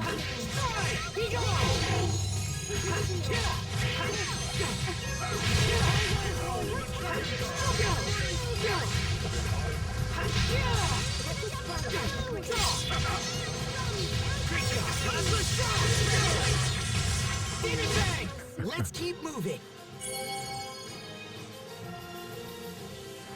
It's a pretty hilarious move. There are so many funny little quirks that are artifacts of the time in which that game was developed. I think I mentioned this as I was playing it, but it wasn't quite Stockholm Syndrome. I think it was more like just being charmed into the campiness of it, because it is truly, by the modern standards of what you expect from good voice acting, Tales of Eternia is in the opposite end of that, because it was just at that wonderful stage of the uncanny valley when things were just starting to be voiced in video games, and there really was no such thing as voice direction yet. And so it was just anything goes. You never knew what you were going to get from a line reading, and it was all kind of like unbelievably unrealistic and not even aiming at realism. But by the end, like, it's almost like a funny graphic style in a comic book or something. Like, your eyes adjust to it, your ears adjust to it, and I found myself genuinely enjoying it by the end of the game. I'm sure now, having been away from it for a while, if I were to go back to it, it would be like nails on the chalkboard again, but it's one of the fun things about JRPGs. They're so long and all-encompassing for the most part that they really give you time to just sink into their world. I kind of wanted to go to the turtles. I forgot that.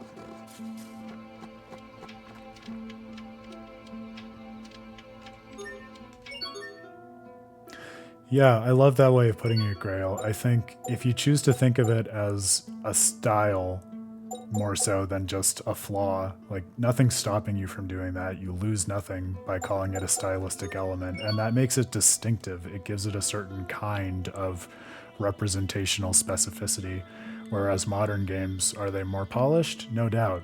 But oftentimes, I imagine people would agree with me, like, sometimes when games are so polished, it kind of polishes all of the character and unique perspective right out of them in a way where you feel like you're just chewing very bland meat as opposed to anything with a certain kind of flavor to it. Okay. Oh, has anything tempered? I should check that too. Yes! Alright, everything is tempered. Gotta keep up with that.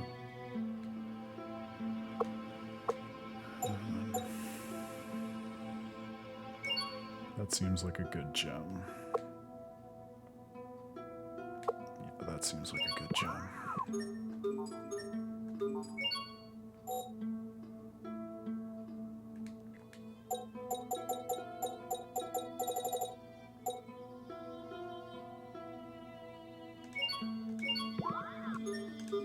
I'm going to focus on quality enhancement now, because the game, I think, was telling me to do that.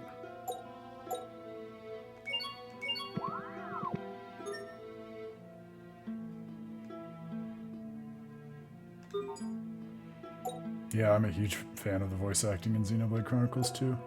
Yeah, the distinctive stuff is what you remember, you know? Unless it's just a voice actor who really agrees with you and you'll listen to them in anything. Like I was saying with Jameson Price, like, so oftentimes, I think something that is maybe not, you know, by technical standards perfect, but is memorable, can be more valuable for that reason.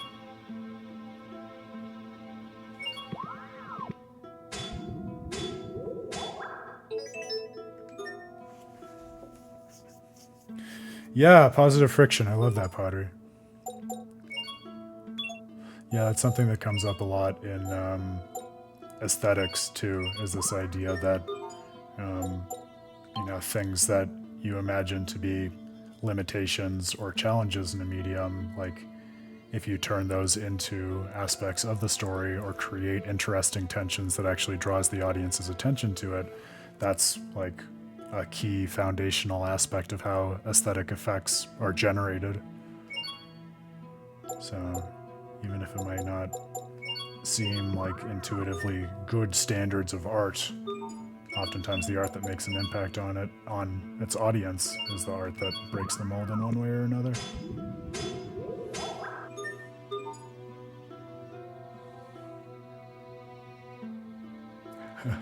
Oh, are there particular arts and spells that are particularly traumatic, Grail?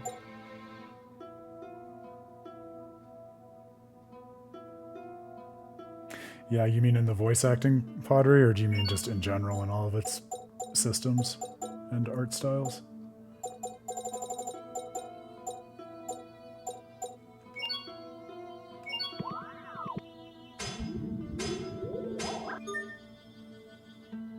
Shade Imperial. Yeah, that's a good one.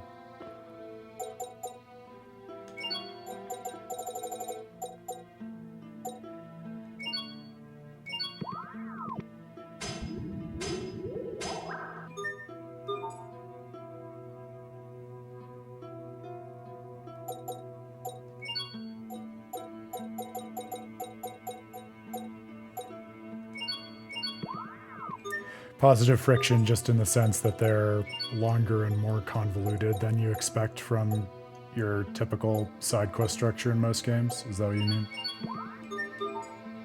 So yeah, that makes sense to me if I'm following you.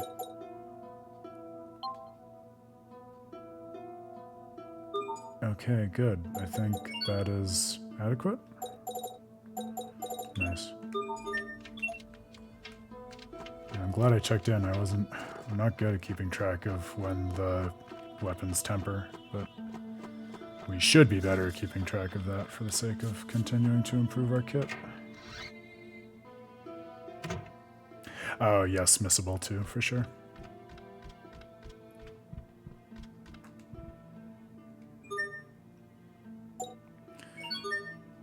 Yeah, I know, we've talked that to death before. It's funny because, like, especially for the sorts of streams that we're doing, it is nice to be able to just go and sweep the side quests like we did at the end of Berseria, but especially if you're just sitting down and trying to create your own intimate and personal experience with the playthrough of a game, I feel like there are so many special, more organic experiences you can have if you just create a wide tapestry of things that you can stumble into and discover or miss, to thereby create the texture of your particular playthrough and what it was that you uniquely happened upon, as opposed to just 100%ing everything because you're a robot who feels compelled to do so.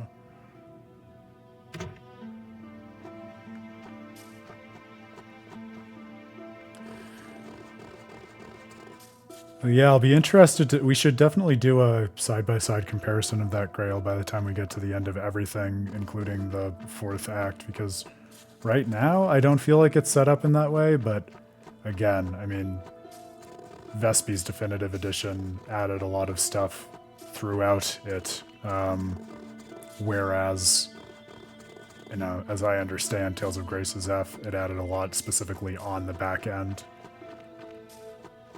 And so it's probably not fair to do a comparison of them just based on where we are right now in the story.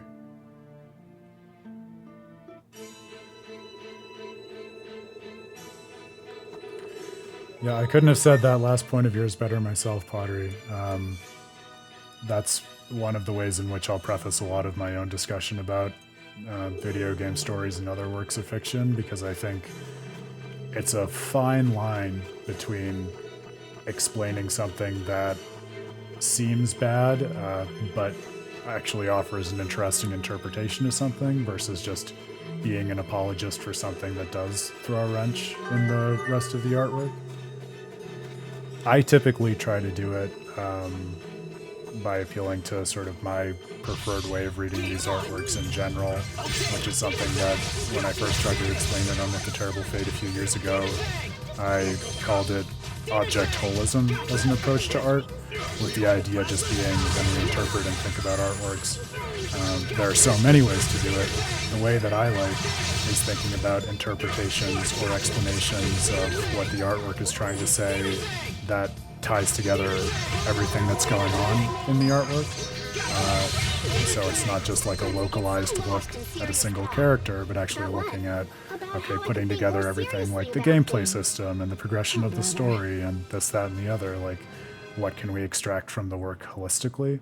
Which then, for me at least, gives pretty clear standards in terms of whether something is apologist or additive to an interpretation, because the question is, well, is it conducive to a compelling and illuminating, like, overall holistic read of what's going on in this artwork, or are you just trying to locally explain and justify a particular part of it with a way that doesn't lend a lot of credence or insight to the rest of it? If you've read my work, even if this is the first time you're hearing my explanation of how I go about it, this should be no surprise to you, because this is really just a theoretical justification for how I approach every reading that I do of games and other artworks.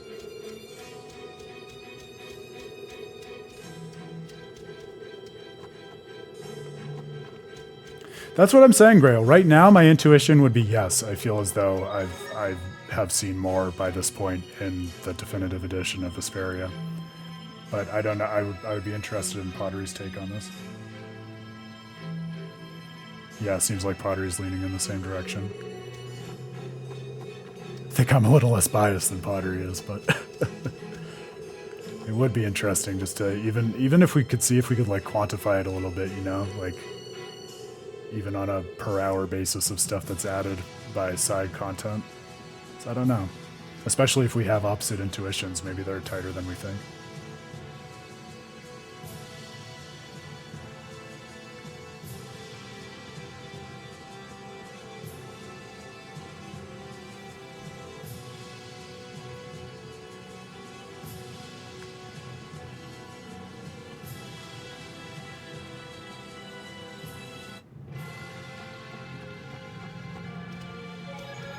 Oh, I missed the question. So what's the stylistic choice for Eternia's voice acting?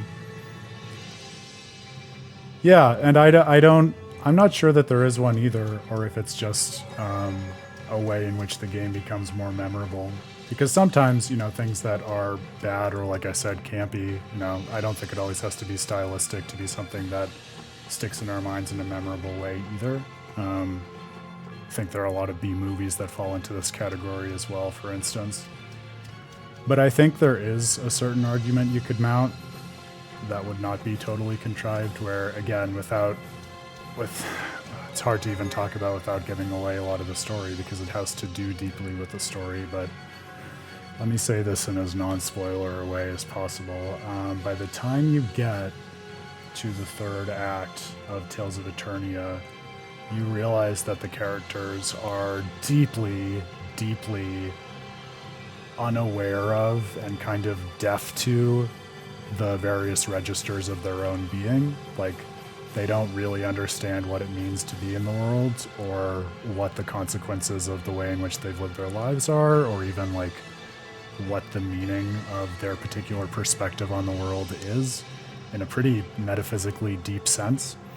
And so to me, like, I think it's part of why it's stuck in my mind, I would say, is a stylistic reason, because I think by the time Tales of Eternia wrapped those themes together for me, it felt like I could extend that to the voice acting, saying, oh, okay, the way in which this is so jarringly disconnected with what the characters seem to be saying actually pretty tightly corresponds to how sort of alienated their own consciousnesses are from the rest of their being without them realizing it. Grail, you can probably infer what I'm pointing to in terms of elements of the plot when I'm talking about that. But it's actually, I wouldn't have thought about talking about the voice acting in the particular vein of that element of the story I'm talking about, but that is the sort of element I would probably be interested in writing about, so I might even end up adding the voice acting into what I eventually write on it.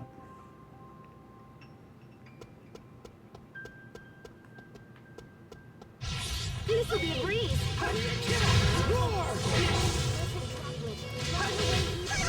That fella's a chameleon. Yeah, he's got a great voice with a lot of range. But yeah, I'm the same way. I'm oftentimes surprised at how people actually look when I just get to know them through their voices.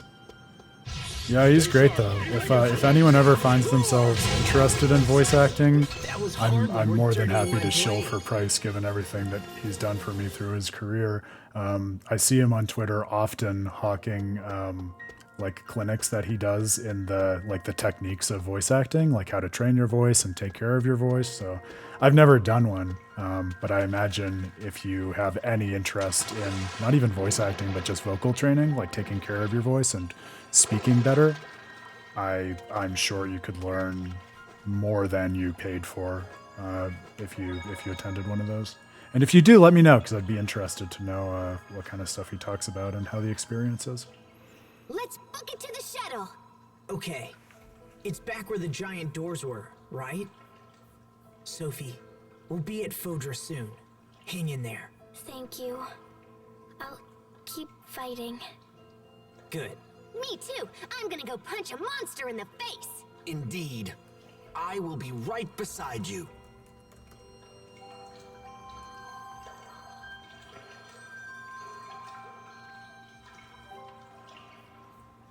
This is the article I wrote up a few years ago on object holism as we use it on With a Terrible Fate, and as I use it in terms of thinking about and making sense of the games and artworks that I work through in my head, if anyone's interested. It was written to be succinct and accessible, so I encourage you to check it out.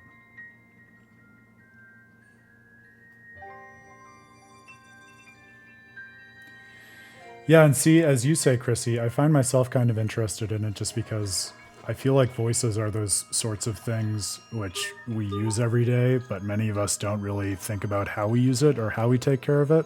And so I feel like so many of us could benefit just by getting like a little fraction of the expertise from people whose entire livelihood is their voice.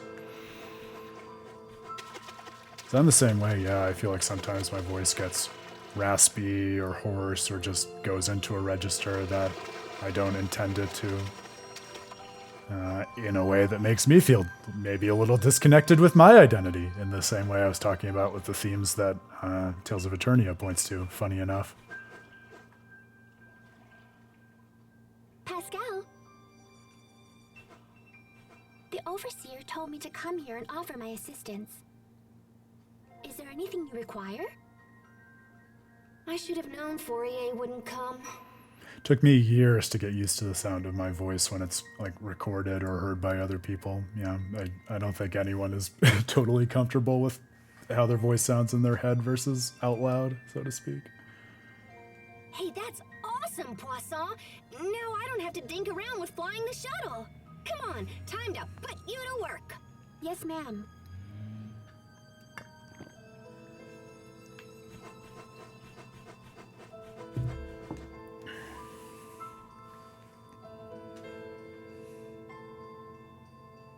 Okay, here we go.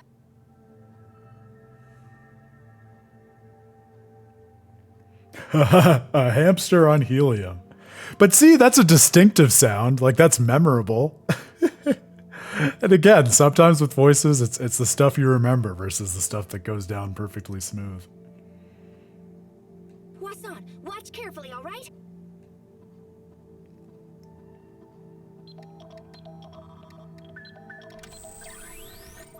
Sweet!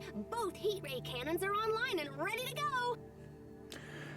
I mean, yeah, and maybe part of it too, Grail, is I don't really read it as her being kind of insane. I just see her as the kind of genius type who has no regard for social convention at all. Like, she knows what she cares about, she's really excited about it, and she's not going to, like, filter or put on airs for people. So I feel like she's pretty consistent with that. I think that tracks.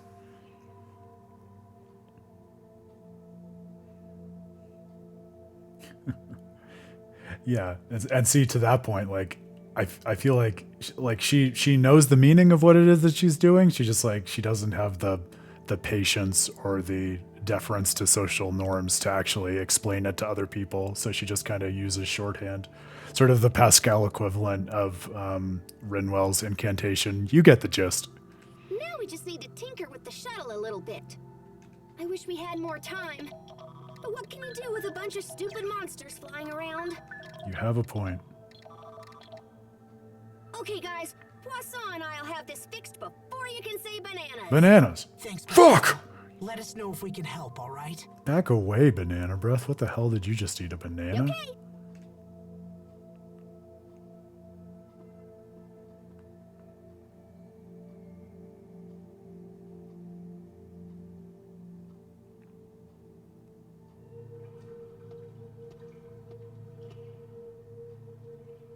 There you are. I was wondering where you'd gone. They dualize a lot of junk when we're not looking. Oh, hi. You know, it's strange to think we'll be leaving this world soon. Speaking of Xenoblade Chronicles 2, this reminds me of that. Sophie comes from Fodra, right? I wonder what it's like. Are you nervous? Yeah, I suppose. A little. But I'll be alright. I'm sorry, Sharia. I'm sorry for dragging you into this. Knock it off. Sophie's my friend too, remember? I'd do anything for her. She's the reason I got to see you all again. And now it's like we're all connected through her. It's funny. When we were kids, I thought she was my rival. Rival? For what? Well, you know, lots of stuff. Your eyes, your ears, your mouth, your nose. Head, shoulders, knees, She was and mature toes, and Asbel. pretty and so very strong. Yeah, she was. She's always been kind of mysterious and exotic, you know? We talked a lot about that on the VOD last time, Pottery. Yeah, so if you're interested, especially given your penchant for VODs anyway, I would encourage you to watch the last VOD. We covered a lot of pretty interesting ground, I would say. But since she comes from somewhere beyond the sky, I guess that makes sense. You could say that. But that won't change the fact that she's been a good friend. Nothing will change that. Yes, I agree. We'll save her, Sharia. We'll save her and come back together. And interesting, too, because remember, another really unusual thing about the structure of Graces is Richard was also a party member. And talk about how long he's been gone and how long he's been recast as an antagonist. Isn't that interesting? So to have that layered with our experience of Sophie being taken out of the party, too. Pretty unusual. We've come too far to let things end here. Right, let's do this. Let's save our friend.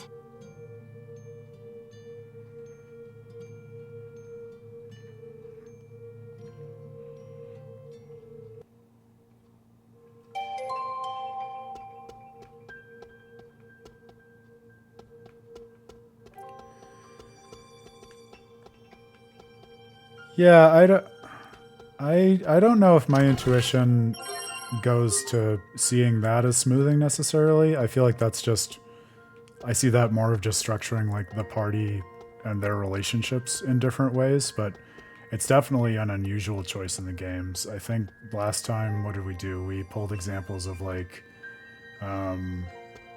Luke being out of commission in Tales of the Abyss, and Colette not technically being out of commission, but being kind of, well, desouled and all that she is during Tales of Symphonia, but definitely seems to be something that's more of a piece with the earlier games than the later games, yeah.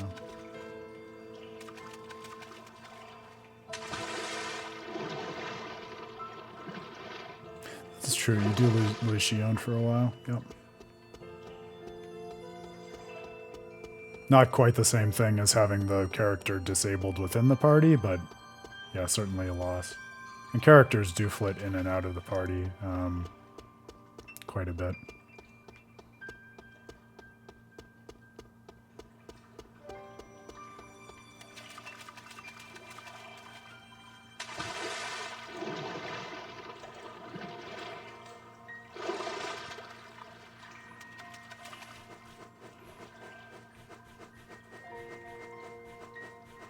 I think there are also, like, maybe this is also one of the reasons I don't think of it as something quite like what you're talking about in terms of smoothing pottery, because I can think of moments where they do things that are similar in terms of characters dropping out, but it's much more punctuated. So it's not like a long experience, but it's like a different way of using that same mechanic to elicit a different narrative effect, which is also interesting to me. So I'm thinking, for instance, of moments like when Edna breaks down and doesn't have the will to go with you when you go to confront Aizen in Tales of Zestiria, right? And you have to leave her on the mountain, and then she like wills herself to rejoin you once you see Aizen. Like, are those really short sequences when the character is gone? Yeah, but they still have a big impact on me. And I think the way in which the game uses that, you can call it a friction, you can call it that dynamic nature of taking in and out party members to its advantage, I think is very cool. And they do play with it in a variety of ways.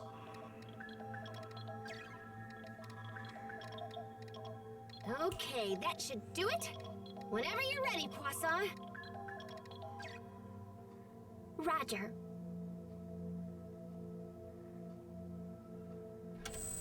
Are we ready?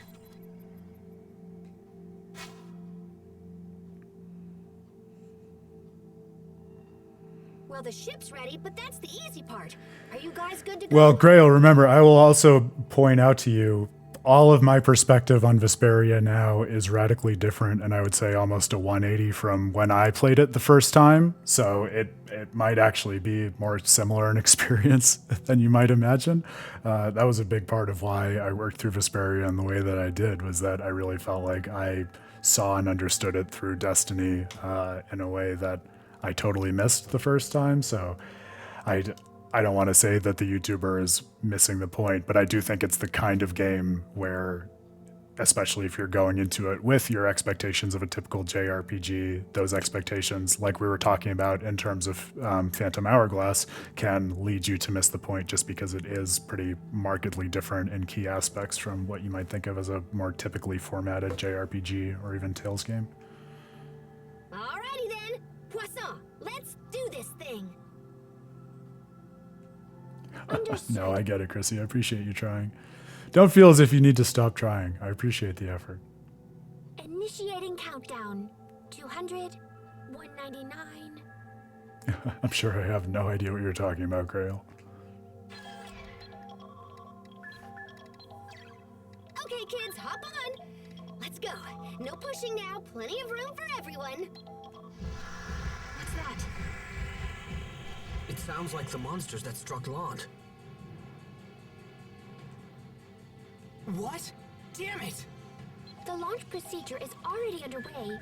It would be very difficult to abort at this point. I told you, Grail, that's my new vision point. Vision board. Get at least one more game studied and published so that then I can feel good about playing Hearts even on the plane to Japan. Although if I've already said maybe I'll write on the plane to Japan. There'll definitely be Tales of Praxis things happening on the plane to Japan. I can at least commit to that. 181, 180. Just keep going, Poisson. Come on, Asbel. Let's go clock some monsters. If they get in here, we'll never be able to launch the shuttle. She's right. We should take the fight to them. I'll keep an eye on Sophie. You guys go.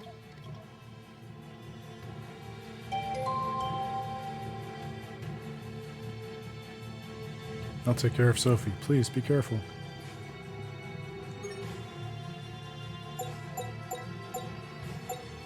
Alright, well, Hubert was rotated into the party automatically, so I'm happy to roll with that, per Grail's petition. I want to see...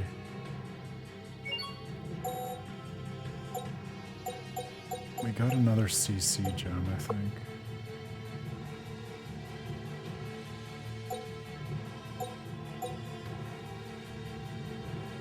Yeah, that was the new one. I want to try that. I feel like that might be good.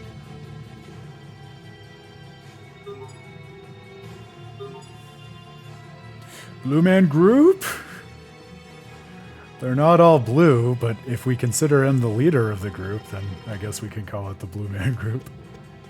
For legal reasons, though, we still can't call it the Blue Man Group. The Azure Character Consortium.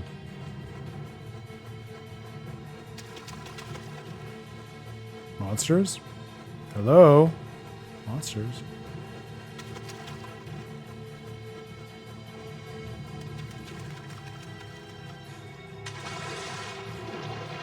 Yeah, there you go. Blue enough. The minimally adequate Blue Man Group.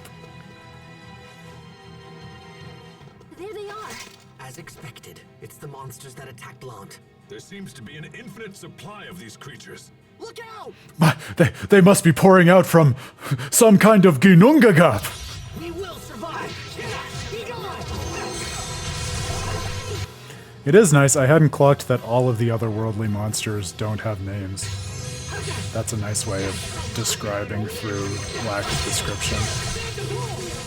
Saying they're not of this world without saying it. Blue and half men! Oh, we got it. I knew we'd get there. Do we have any Nova arts equipped? I hadn't been keeping track. Yeah, plasma shock, perfect. Get wrecked!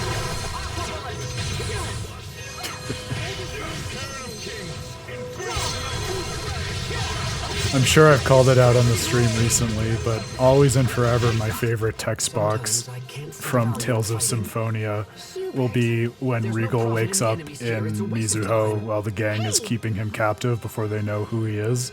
And so he doesn't have a name, so his name tag is just question mark, question mark, question mark. And he wakes up and doesn't know what's going on, so he just like has this moment of like a questioning expression, and so what he says is also question marks. So it's a full text box of question marks.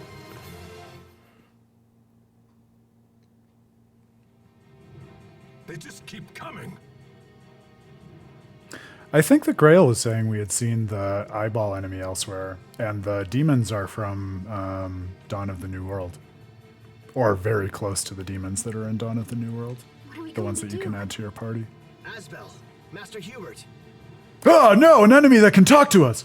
Oh, never mind, it's our friends. Bailey, what are you doing here? We saw a swarm of these things and decided to give chase. Now go, get out of here. We'll handle these beasts. Asbel, come on. Thanks, guys. We owe you. Ah, yes, so reused in the opposite temporal direction. They were used subsequent to this. So this might have been where the eyeball guys started.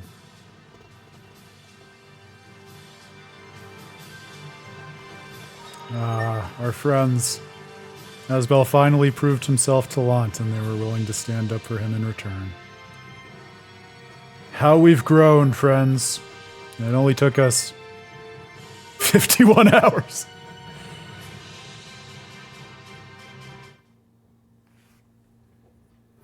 Everyone, hurry inside. Preparing to load the shuttle onto the launch ramp. That is a pretty funny text box. I didn't clock that you can rename characters in Vesperia. Shuttle engines online. T-minus 1 minute. Seems like a weird choice for that kind of game. 58. Now, let's enjoy the sequence.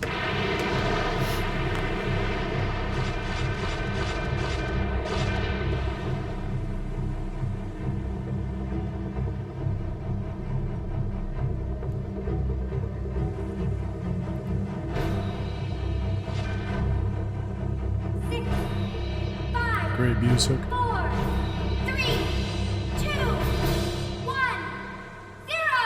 Engines engaged.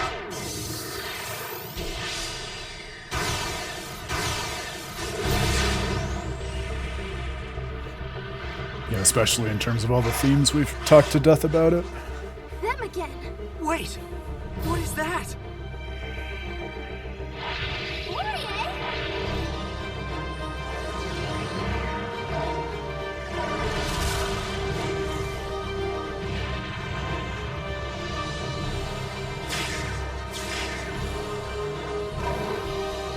Big Sis showed up. You came all this way just so you could help us. Another super touching relationship that's so outside the main focus of the story, and yet so important to it.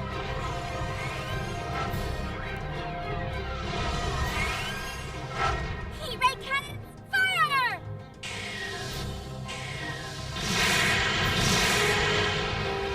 I assume there's an anime. There's an anime for most of them. I couldn't tell you. I'm sure the gang could. awesome.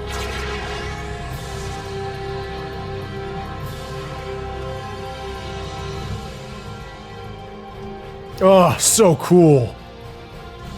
Look at that shot. So that's Focalo. It's fucking huge. Oh, I forgot how big it is.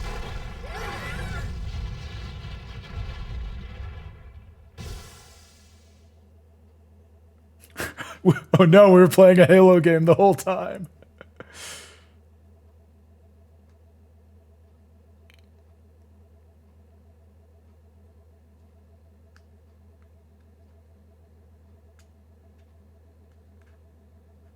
Is everyone okay?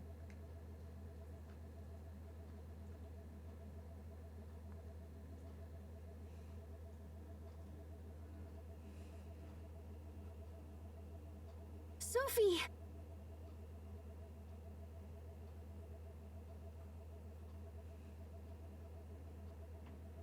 Did we make it?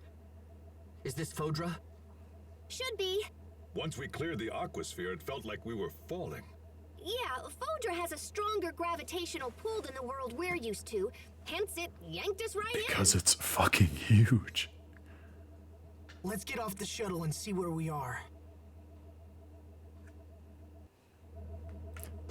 Pascal has two modes, Badoink-a-doink and hence. And there is no middle ground. Oh, you excited? I remember this as one of those late night gaming moments when I was a kid playing it for the first time, when I had already stayed up way later than I should have, and the gang landed on another world, and then I stepped out of the spaceship and saw this.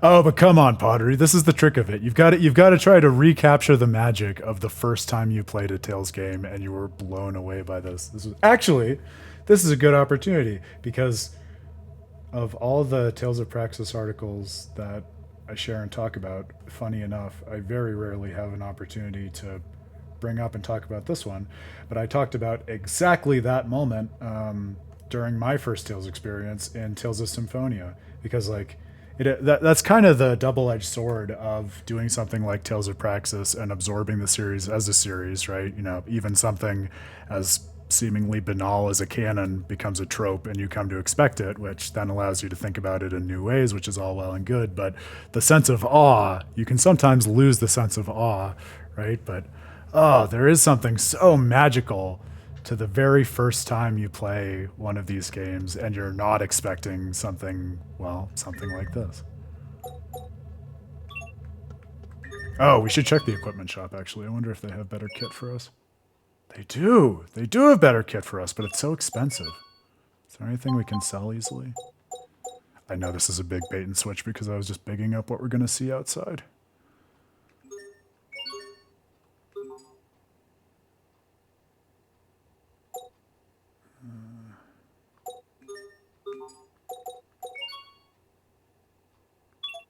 Oh.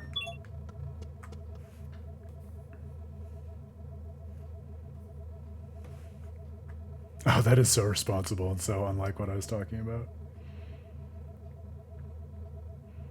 You can kind of think of the Aether Sphere as a second planet, too, and of the different timelines as different planets in Fantasia. Like, I feel like the DNA has been there from the beginning in some ways.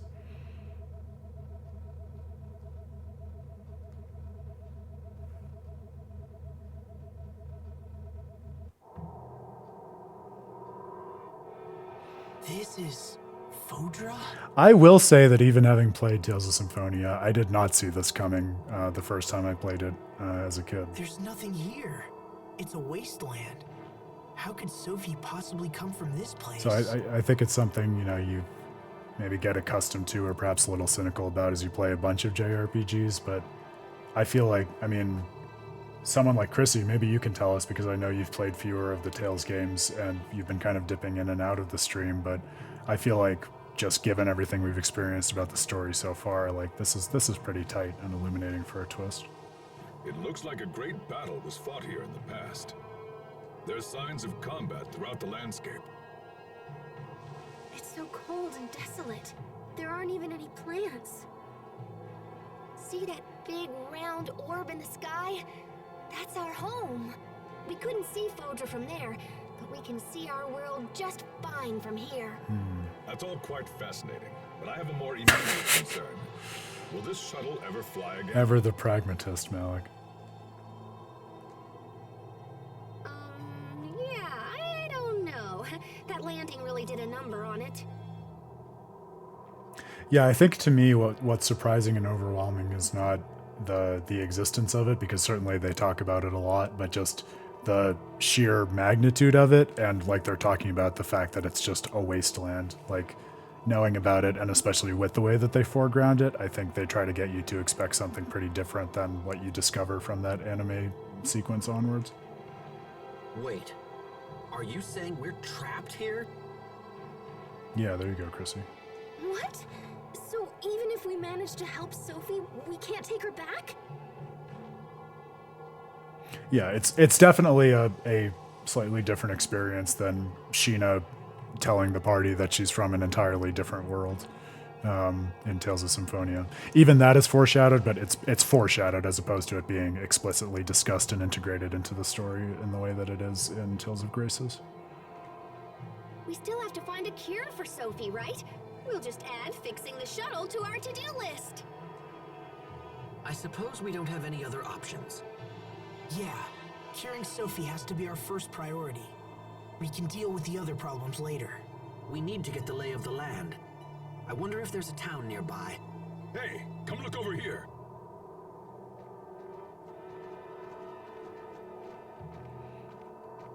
That building appears to be floating in midair. Yeah, I love it, Chrissy. There's more than one reason I chose that for the object of my first study for Tales of Praxis. It is one of my touchstones of truly magic moments in gaming history for me.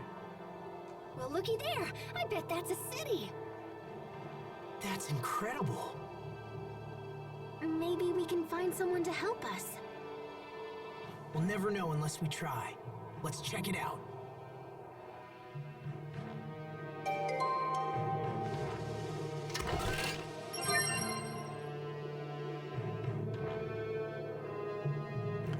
But that's exactly what I'm saying, Chrissy. Yeah, I think there's a special magic, especially when you are a novice. Like, you experience things in a different and cool and rewarding way that experts, see different things in the medium that are also cool and rewarding, but they lose some of those first-time experiences. Yeah, Pottery. I think it's one of those fun moments where, like, it's easy to suppose that everyone in the world, like, takes the moon to be Tetheala, but there's kind of no further context in which it would come up, so it's just like a one and done. But yeah, little things like that add so much texture and nuance to the story, no doubt.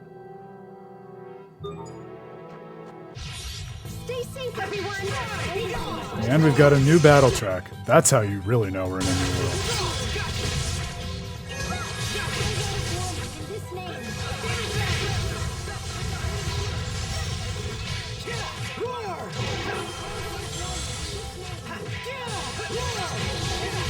Now, this reminds me of a battle track from another game, but I can't place it.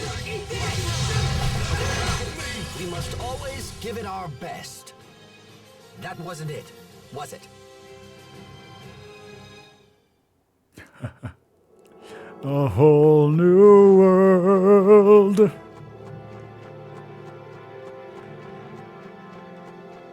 It looks a lot like Mars.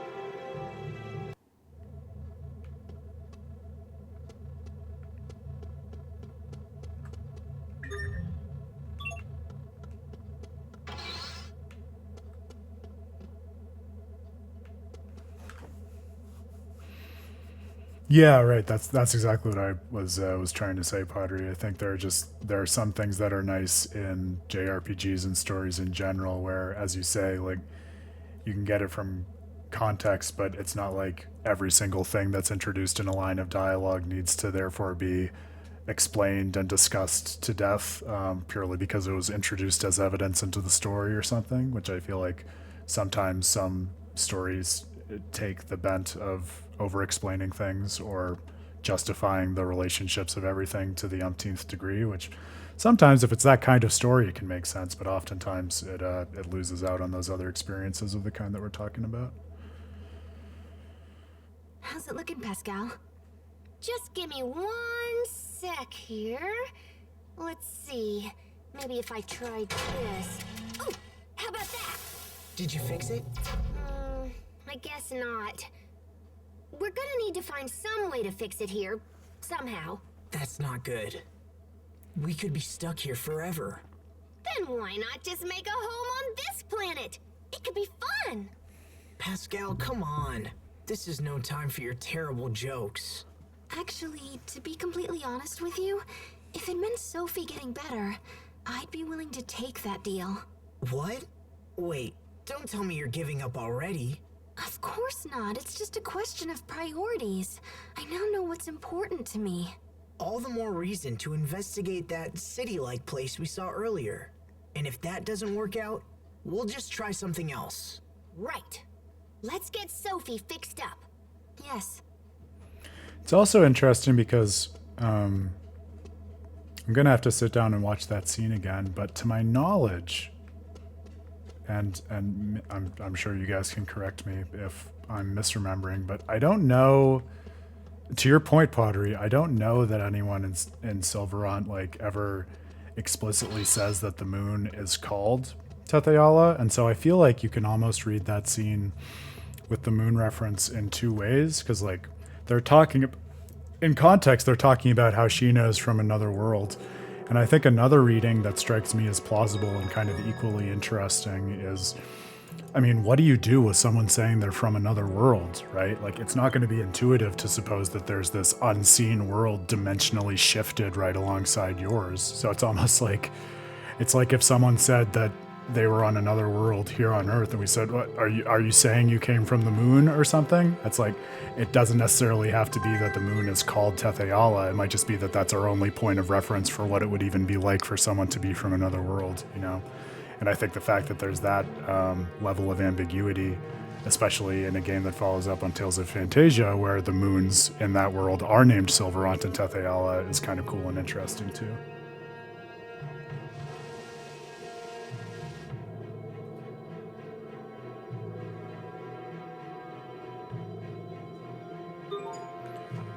Yeah, I don't think it's Rain, because it's Rain who calls out Sheena, because Sheena kind of stands up and decides to confess to the group that she's not from this world, and Rain, of course, is the one who has figured it out already, so she's the one who calls Sheena out on not being from this world and opens the door for her to talk about being from Tetheala. But yeah, I think you could read it in both ways, the more I'm thinking about it. Remember your training. I had Genus in my head. I wasn't willing to bet on it, but I could hear his voice saying it.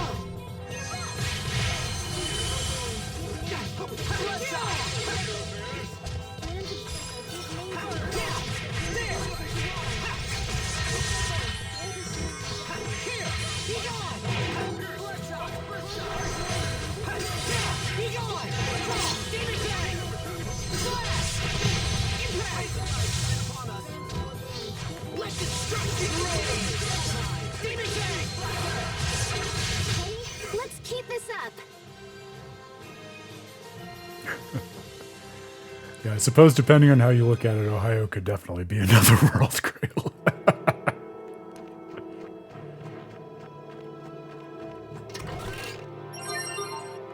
That is the kind of thing, too, that's fun to me, the more JRPGs that I play, so being on the other side of having overexposure to the tropes as opposed to discovering everything for the first time. Like, once you assume that there's always going to be another world, then in a game like Tales of Graces, for instance, it raises a question for me, like, what's the difference between being from another world in terms of being literally from another planet and being from another world in terms of being from another country, like Fendel versus Windor? Because in a lot of ways you go through and you experience these different places, and there are some pretty sharp divides, even on a country-by-country basis. I feel like sometimes the games even explicitly raise that question by sort of undermining the meaning of traveling to another world by actually slyly getting you to travel to a bunch of different worlds, even when it doesn't take a spaceship to get there, always.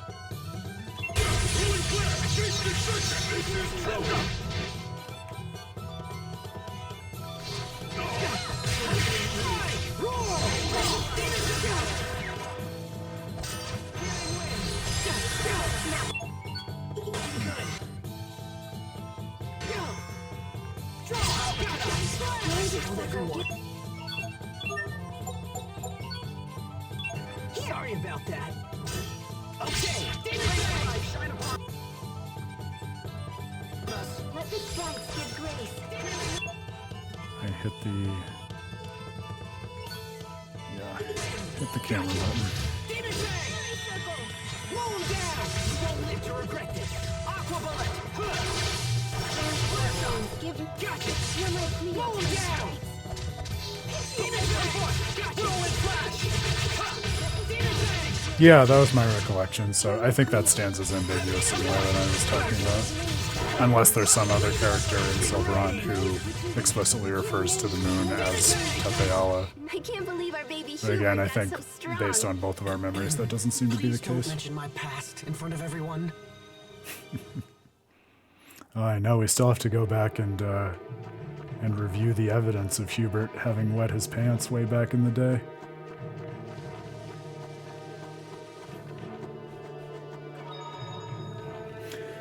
So, way number one. The moon in Silverant is actually called Tetheala. And so, when Genus hears Sheena saying, I'm from Tetheala, he says, wait, our moon is called Tetheala. Do you mean that you're from the moon? Way number two.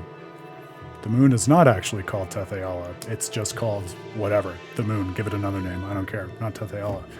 But Sheena says, I come from another world, Tetheala, and Genus is having such a hard time wrapping his head around what it would mean to be from another world that he points to the only point of reference he has to something that could be another world, the moon. He says, are you trying to say that you're from the moon? Like, that's the other world I see. Are you saying you're from there and that's what you call Tetheala? So I think it supports both of those. No signs of intelligent life. Nothing but some weird... I don't know that there's a lot of meaning to draw What from that happened ambiguity, here? I should add. I just think that it's an Sophie, interesting ambiguity. Pascal says that distant ball in the sky might be our world. Isn't that amazing? Sophie? Asbel, Sophie isn't responding. Hey! Hey, Sophie! Let me see her. Okay, she's fine. You two can chill now. Really? I mean, right. Of course. Of course she is. But if we don't hurry, she'll keep getting worse. Damn it! Why? I don't know. Don't ask me. I promise we're going to save you, Sophie. Just hold on for a little longer.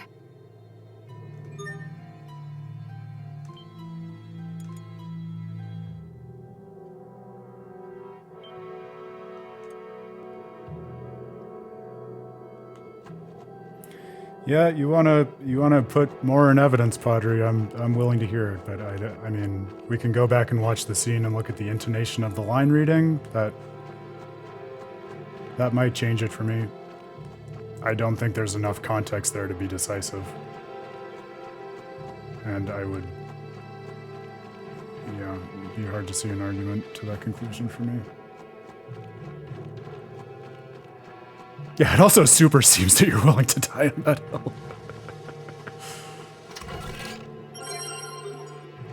It is an interesting question, though, like, stepping back from it. Like, if...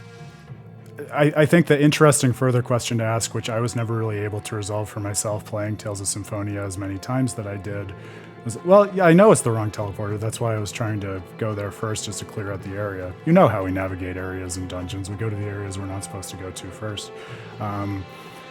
But a question that was never perfectly clear to me in the game was like, if the... Yeah, but again, so...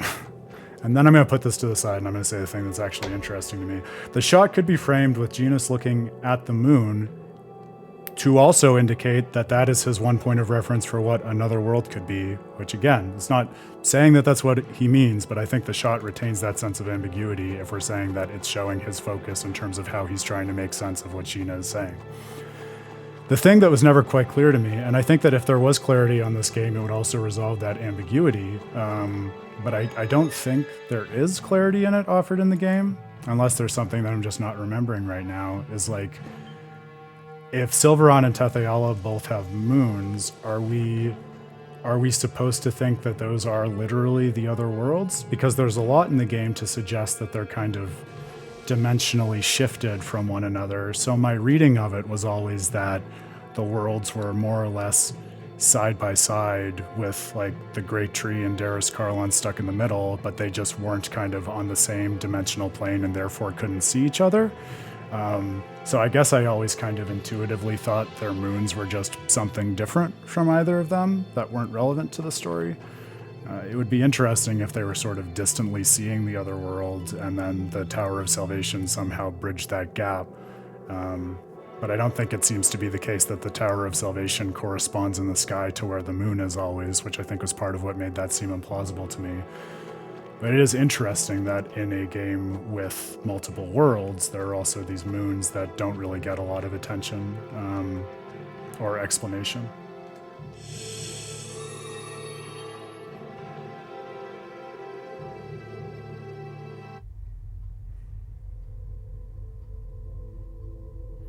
Yeah, I think that's the most natural way to read it. So interesting then that, no, there are moons that just happen to be moons. Looks like this really is a city.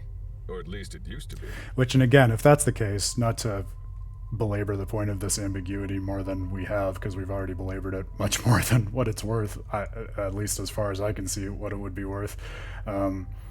If there is a sense that the worlds are dimensionally shifted, I feel like that would, further reinforce the idea that maybe the moon is just a moon with a random name as opposed to something that happens to be called Tetheala or have some direct relationship to the actual world alongside them that happens to bear that name. I mean, did you read my work on Xenoblade Chronicles 3, Grail? You know I have a penchant for thinking and talking about moons, so it's unexpectedly on brand for me. What a mess. Do you think we'll find anyone here? I don't know. This place looks as empty as everything else we've seen here. That's an interesting idea too. Yeah, I could see that as an explanation. Because there is the idea that, people like those from Mizuho and, those who have access to the Riards and everything, the Renegades and stuff, like there is obviously some kind of interdimensional travel in some particular cultures or factions that predates the hero's journey in the game. So, yeah, interesting to wonder how that might have happened too. Yeah, I can still see it both ways.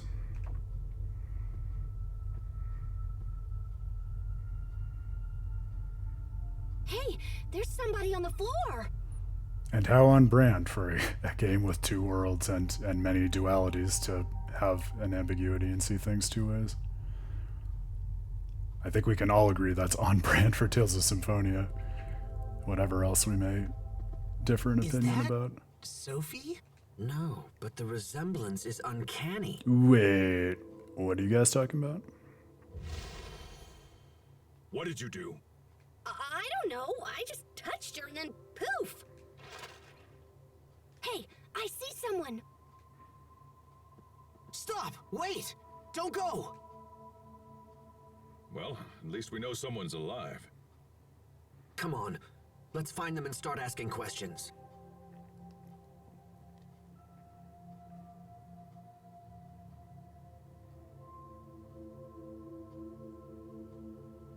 Oh yeah, I have heard that apocryphal story, Pottery.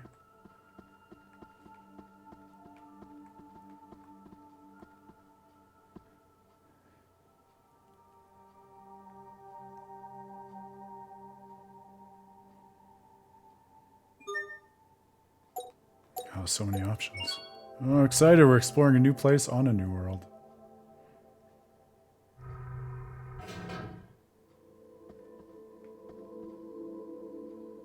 That's what I was saying, Grail. It's enormous. It's overwhelming.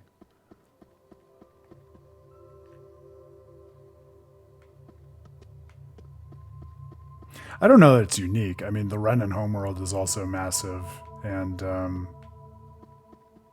the dual worlds of Eternia are also pretty huge. But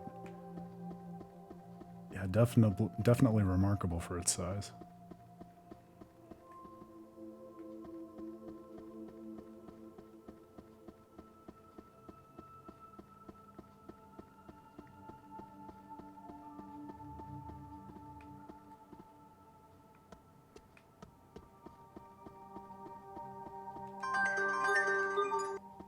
I had another thought in my head. I totally lost it. Oh, I'm sure it'll come back to us.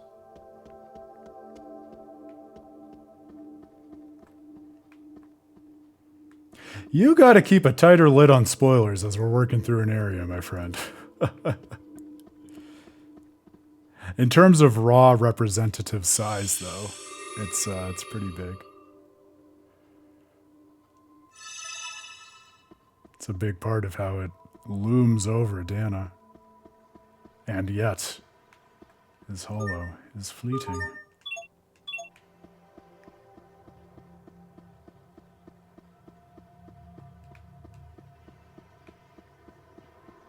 Ah, how's that for a beautiful vista, huh? Our tiny little homeworld in the distance.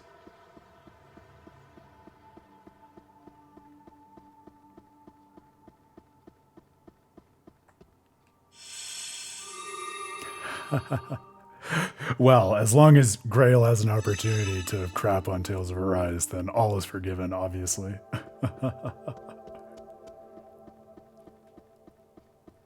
Yeah, I wish there were a cleaner way to make a compendium of all of our live book clubs, but it is nice that there's something kind of ephemeral about them, I reckon. That's part of what I'm trying to do with the written work of the series, although it's of course quite different, not least of which for the reason that it's just in my voice, whereas part of the magic of this, I think, is really working through it as a real-life JRPG party. As trite as that sounds, I keep saying it because I really believe it. That diversity of opinion adds so much to it.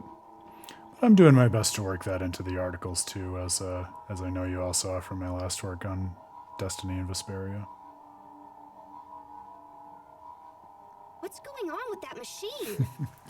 Yeah, that's right. The real-life JRPG party's journey through Tales. Or something like that rolls off the tongue a bit more. Maybe just Tales of Praxis in bound form. Run! A girl! Hey, it's a person.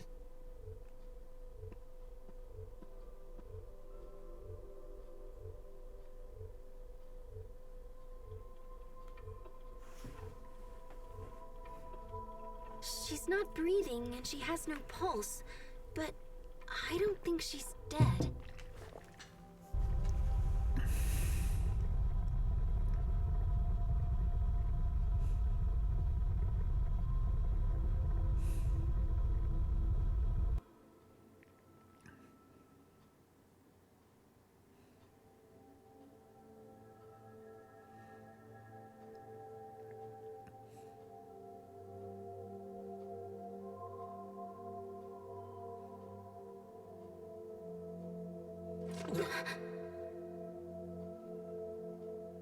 Imagine waking up after a long time and that's the first thing you see.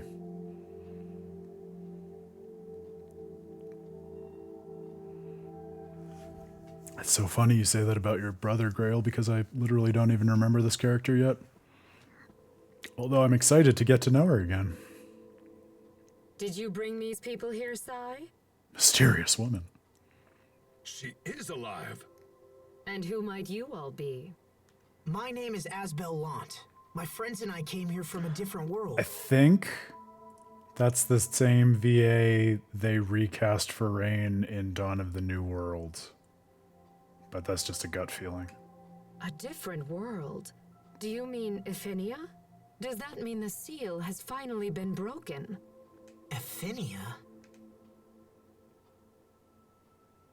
No? How odd. Then how, may I ask, did you arrive here? We flew here in a shuttle created by my ancestors. Although it kind of broke when we landed. I see. So you must be an Amarcian. That's me! But how do you know about the Amarcians? Is there some kind of connection between us and Fodra? There is, yes. So are you, Fodran? Yes, I am. My name is Emerald. Forgive me for not making introductions sooner. I never dreamed that I might one day speak to people from Afinia.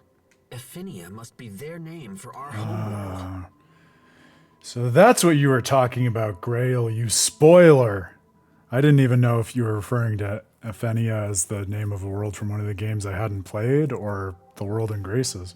Because notice, and I'm giving you crap, Grail, it's okay that you were talking about it, but it was a spoiler because one of the things that is pretty cool about this game, and which is very different from some of the other games, like Tales of Xillia, Tales of Vesperia, Tales of Symphonia, many other games, you get to know the name of the world right away. That's how you're introduced to the world. We did not hear the name of this world until we had a point of reference from outside of the world, which is pretty cool to think about, especially given that it's relatively unusual in the series. And then we can start thinking about and asking the questions, well, given how much we've been meditating on the idea of naming and title given and the difference in seeing a relationship from the inside versus the outside, how does this further contribute to that level of interpretive meaning we've been building throughout our playthrough so far? It would have been very consistent with the series naming conventions, wouldn't it have been, Pottery? Although even there, like if we want to hammer home this point, like given that they had such a Talesy name and they decided to keep it in their back pocket for now, I think we would be remiss not to consider what it was that they were trying to achieve with that. Yeah, I'm glad you looked that up on your own, Grail, because I literally have my box right here and I was getting ready to call you out on that. Like I said, I'm giving you crap, but also don't try to talk yourself out of the fact that you gave a spoiler. I appear You to have did. been asleep for quite some time. It's okay. Take your lumps. We'll think of some appropriate punishment for you when the time comes. Do you know how long exactly? Around 1,000 years, I believe. Ah, a little nap. Holy crap! Pascal's I had face. planned to awaken when the chaos on Fodra subsided. I had no idea it might take this long. I'm sorry to be so forward, but we have an urgent question. Do you know this girl? That's Protos Haste, is it not? Aha.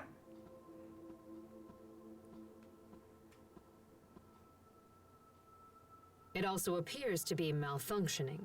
Did you bring this all the way from Afinia?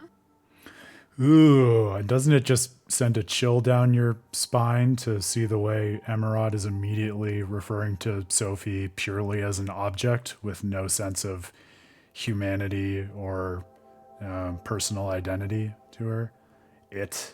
This. Did you bring this with you? What do you mean malfunctioning? Could it be that you don't know about Protos Haste? Protos Haste is not a human being. It is an artificial humanoid soldier created by Fodran scientists. Humanoid? Constructs that resemble people, but are not. Not people. That would explain why she didn't age during the 7 years she was missing. Not a replica, but replica-ish? Well, I don't care. She's still Sophie. She's still our friend. Sophie is sick, Emerald, and we came here to find a cure. Do you know a way to treat her? More like replicant, am I right? Although right now, with the way Sophie is, I suppose she is more of a replicant. Protos Haste is equipped with a self-healing module, but... yes, that seems to be malfunctioning as well. The damage is quite severe. Could it have been Lambda? This unit can be repaired, but we must take it to the Humanoid Research Center. However, the center had been overrun by monsters even before I went to sleep. I imagine it's much worse now. Going there will put your lives in grave danger, and Protos Haste will be unable to defend you. Also, even if you reach the center, there is no guarantee that its equipment will still function. It's quite possible that this unit is simply beyond repair. No. Knowing all that, are you still willing to risk your lives for Protos Haste? This is an interesting reversal too, because I don't know if you hear Emerod's voice in this way, but I do. Even as she's referring to Sophie as an object and something that is non-human, Emerod's voice to me sounds much more robotic and sanitized of emotion than Sophie's does at this point in the story, which I would talk about thoughtfully directed voice acting. I feel like that has to be an intentional discrepancy. Yes, Sophie's our friend, and we'd do anything to save her. Very well. In that case, I will not attempt to dissuade you further. More like Gralien. There is a machine in the research center that should be able to repair this unit, although I do not know if it still functions. However, you will be unable to operate the machine without my help, so I will accompany. We appreciate the help. I will also see that your shuttle is repaired in the meantime. Sai, please get the shuttle to the launch bay and see that it is fully repaired. It would not do to have our guests brave the research center, only to be stranded here in the end. The shuttle's in pretty bad shape, so feel free to whack it around or whatever. Thank you, Emerald. You've already been a tremendous help. Yes, well, I suppose we should be off. Lambda means a lot of things, Chrissy, and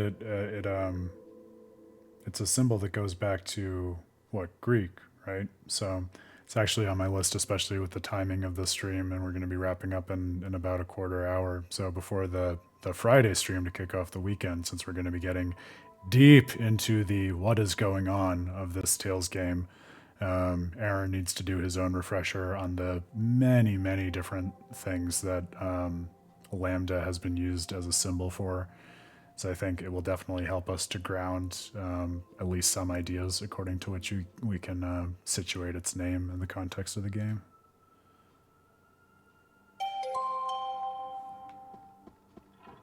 I'll say I would be surprised purely on the basis of the kind of symbolic and nomenclature wells from which the series typically draws, if it were an intentional allusion to what you're talking about, but definitely an interesting connection to draw and consider all the same. Kratos, my boy! And I thought I'd finally earned the right to die. No, buddy. The last recorded activation was 1,000 years ago.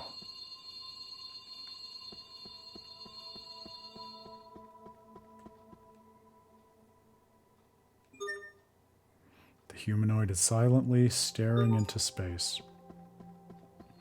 I know, and it almost has me putting my Tales of Berseria hat back on, Grail, and thinking about the explanations for how different artifacts or allusions to different worlds got in certain places, because I find myself thinking oh, well, Kratos, world universal traveler that he is. If any Karta were going to show up in a place like this, it kind of feels right that his would, but why would it be here? It's interesting, at least, even if we don't have an in-world explanation, that it seems unsurprisingly that they were thoughtful with which character's Karta they chose to put here. Weapon, destroy, proto, ace. Well, we can fill in the blanks there. Grail, not sorry about a fighting game completely coloring his views on a symbol. I'm shocked. Shocked and appalled, I say. No response. Looks as if it could spring to life at any moment, but appears to have gone offline for good. Man, we have some interesting descriptive text in this area. Another called infinite until chaos subsides.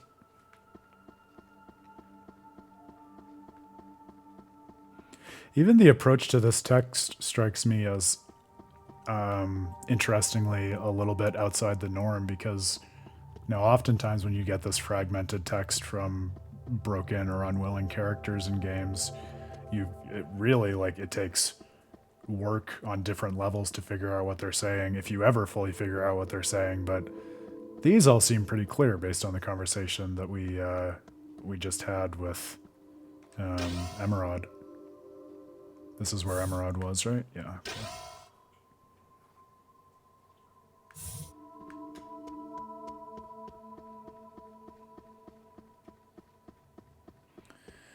No, it sounds Latin to me, Pottery, but I'm shit for classics, so that's on my list to check out too. But yeah, we will look at both sides of the naming equation there to kick off Friday.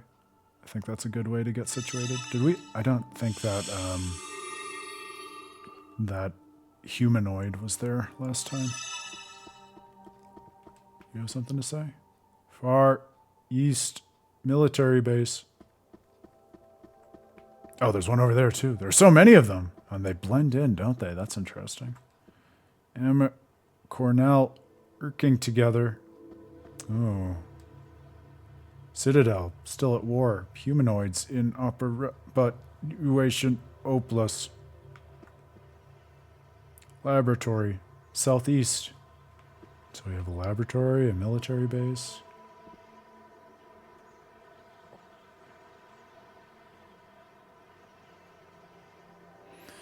I know, it's harrowing, isn't it? It's giving me Nier Automata vibes for sure. Source of Eleth, Lestalia dies at Fodra.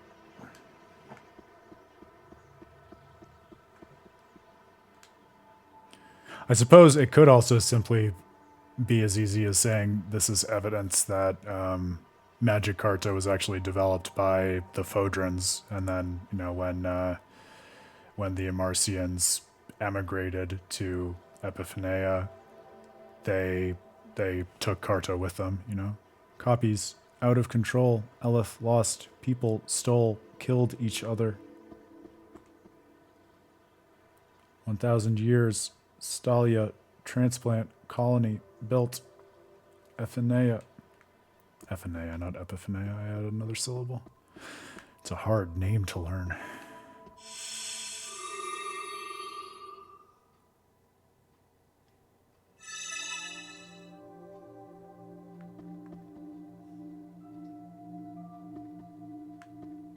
So like the first greeting or something then? That's interesting. Definitely gives us something to chew on at least. Maybe it'll be more helpful once we have a review of Lambda on the other side, especially since Protoss Haste was developed in order to deal with Lambda. Okay, so this was the basement floor. I don't think we went to the second floor yet. We could do a special auction for it, like that unique copy of the One Ring that Magic the Gathering made, and the kid sold for like a couple million or something. That's it. We don't have to save the world anymore. We found a way to get rich quick. We did it, gang. We solved the JRPG with capitalism. Hello. The work of a fiend. Oh, what? Sure. Okay. Come again. Eleth Mod. Okay. What was that we just got? What have we done? Allows one to slightly tweak their body's basic Eleth info to gain the abilities they need. Oh, a bunch of special stat enhancements, including CC increase. I like that. I like that. I'm going to equip that. I don't love the idea that it was the work of a fiend, though. So some of these are more cryptic. They're not all transparent in what they mean. Alright, and what do we have in here? I think this is the last unexplored area. Records room! Oh! Gonna give me another library? Awesome. Oh, I'm home. The city's altitude is falling. What does that mean? Okay, they're just one-offs. So Creus is artificial ore? Starting to get some Tales of Arise vibes without remembering what the endgame of this all is. The name of the colonial satellite. Okay. Athenea. So we can go back and open that chest. So Creus was created to transport Eleth. Creus acts to stabilize Eleth particles. Like a container of sorts. Emerald Hope. World without a pulse. So that's it. I think I finally just figured out what's been bothering me about this planet. What is it? I felt like something was missing. I mean, besides all the people. But I couldn't put my finger on it. And now you have? It's hard to put into words, but... See, on our world, you can sense the life in any living being. Even monsters. But the monsters here aren't like that. They lack a certain... spark, I guess. I get what you mean.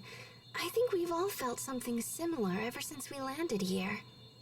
Plants and animals, or any other kind of life form barely exist on this planet at all. I guess that must be why this is here. Yeah, it makes sense that the people who once lived here wanted to preserve any kind of remaining life. I can't imagine what they must have gone through. Our world is so full of life. Being here makes me realize how much I take it for granted. I guess all we can do now is to honor the past and make sure the same mistakes aren't committed again. We have to make sure Athenea doesn't suffer the same fate as Fodra.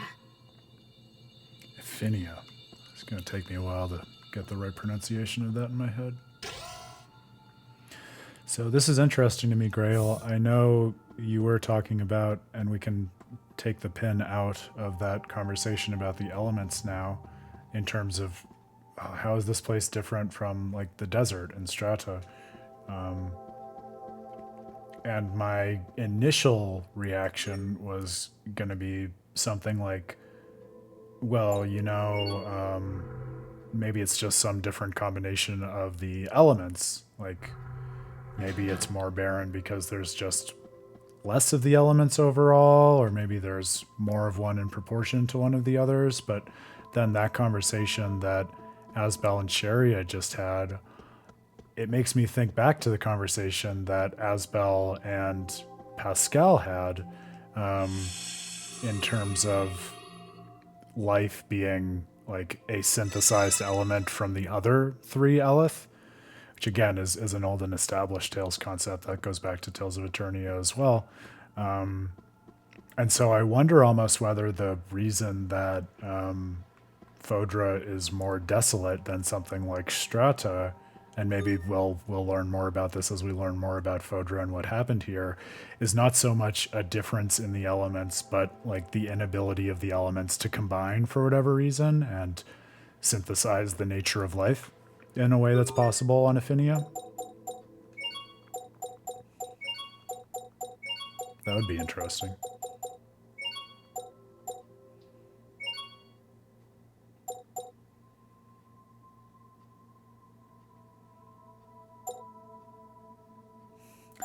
Oh, no kidding, Chrissy is all not well in the UK right now. Oh yeah, I think you sent me a message about that on Twitter too, right? Yeah, I'm shit for keeping up with world affairs in general, but yeah, sounds like UK is maybe not where one wants to be at the moment, depending on who one is, I guess. Halves all your stats except accuracy, but doubles the amount of experience you earn. That is an unusual twist on the Demon Seal. Oh, it's the kind that I feel tempted to use just for the sake of putting myself to the challenge, but I don't feel like I'm there yet in this Grace's run. Maybe later on, if I gain some confidence with it. All right, let's get out of here.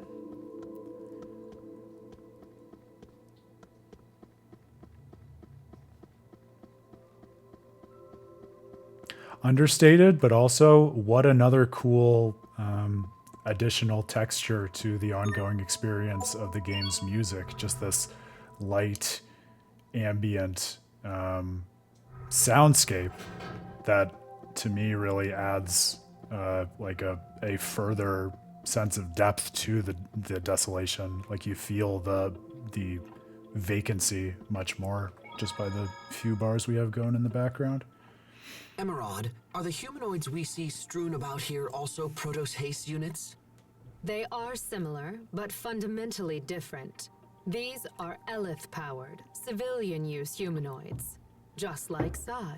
So the ones that can fight are called Protos Hastes? Strictly speaking, that is not correct. When we reach the laboratory, you'll understand. Wow, Emerald. You know stuff even Pascal doesn't. It makes me really confident that you can help Sophie. I assure you that I will.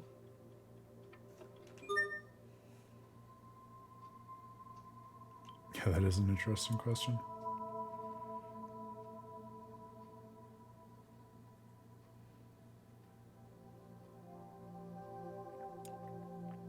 I didn't quite get that last comment of yours, Grail. I mean, I feel like it could be the case that Elith could like link up and synthesize with like its various elements in a certain way as to beget life.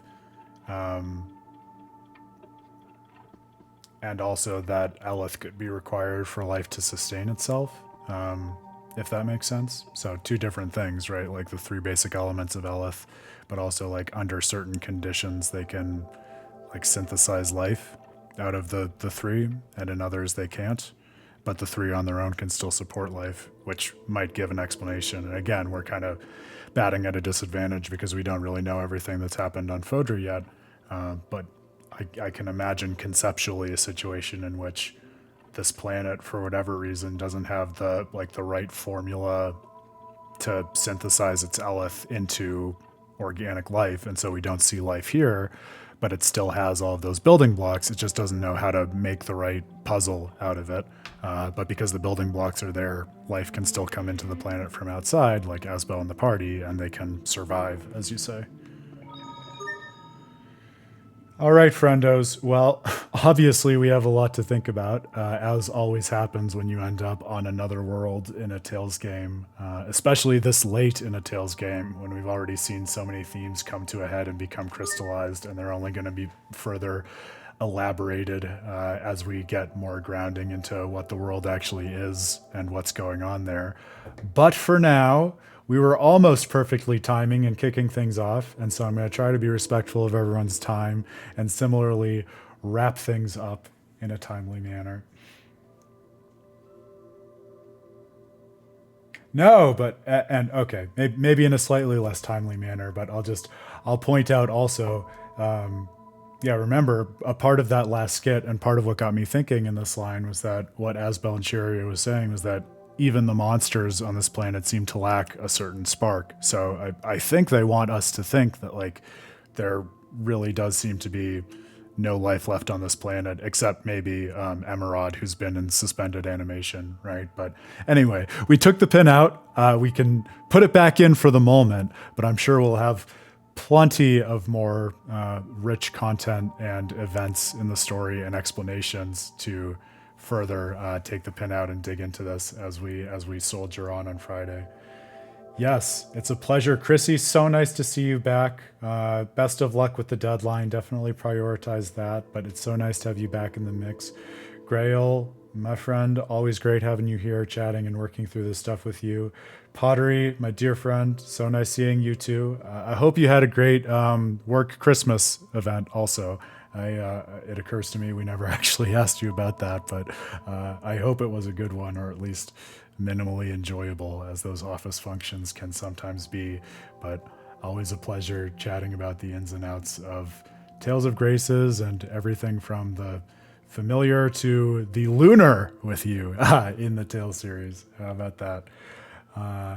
Yes, friends. So much of it is, as we celebrated in this stream, about the real life JRPG journey as we adventure through and discover the different layers of meanings in these games. And I really feel it. I said this last time, but I think between this stream and now, we're really at a sweet spot for starting to see the shape of those layers of meaning in Tales of Graces and draw a lot more out of the experience by virtue of that. So if ever there were a time to dig in, this is the time, my friends, and that's the best pitch I can sell you. Same time on Friday, 7 p.m. Eastern. It's a Friday stream.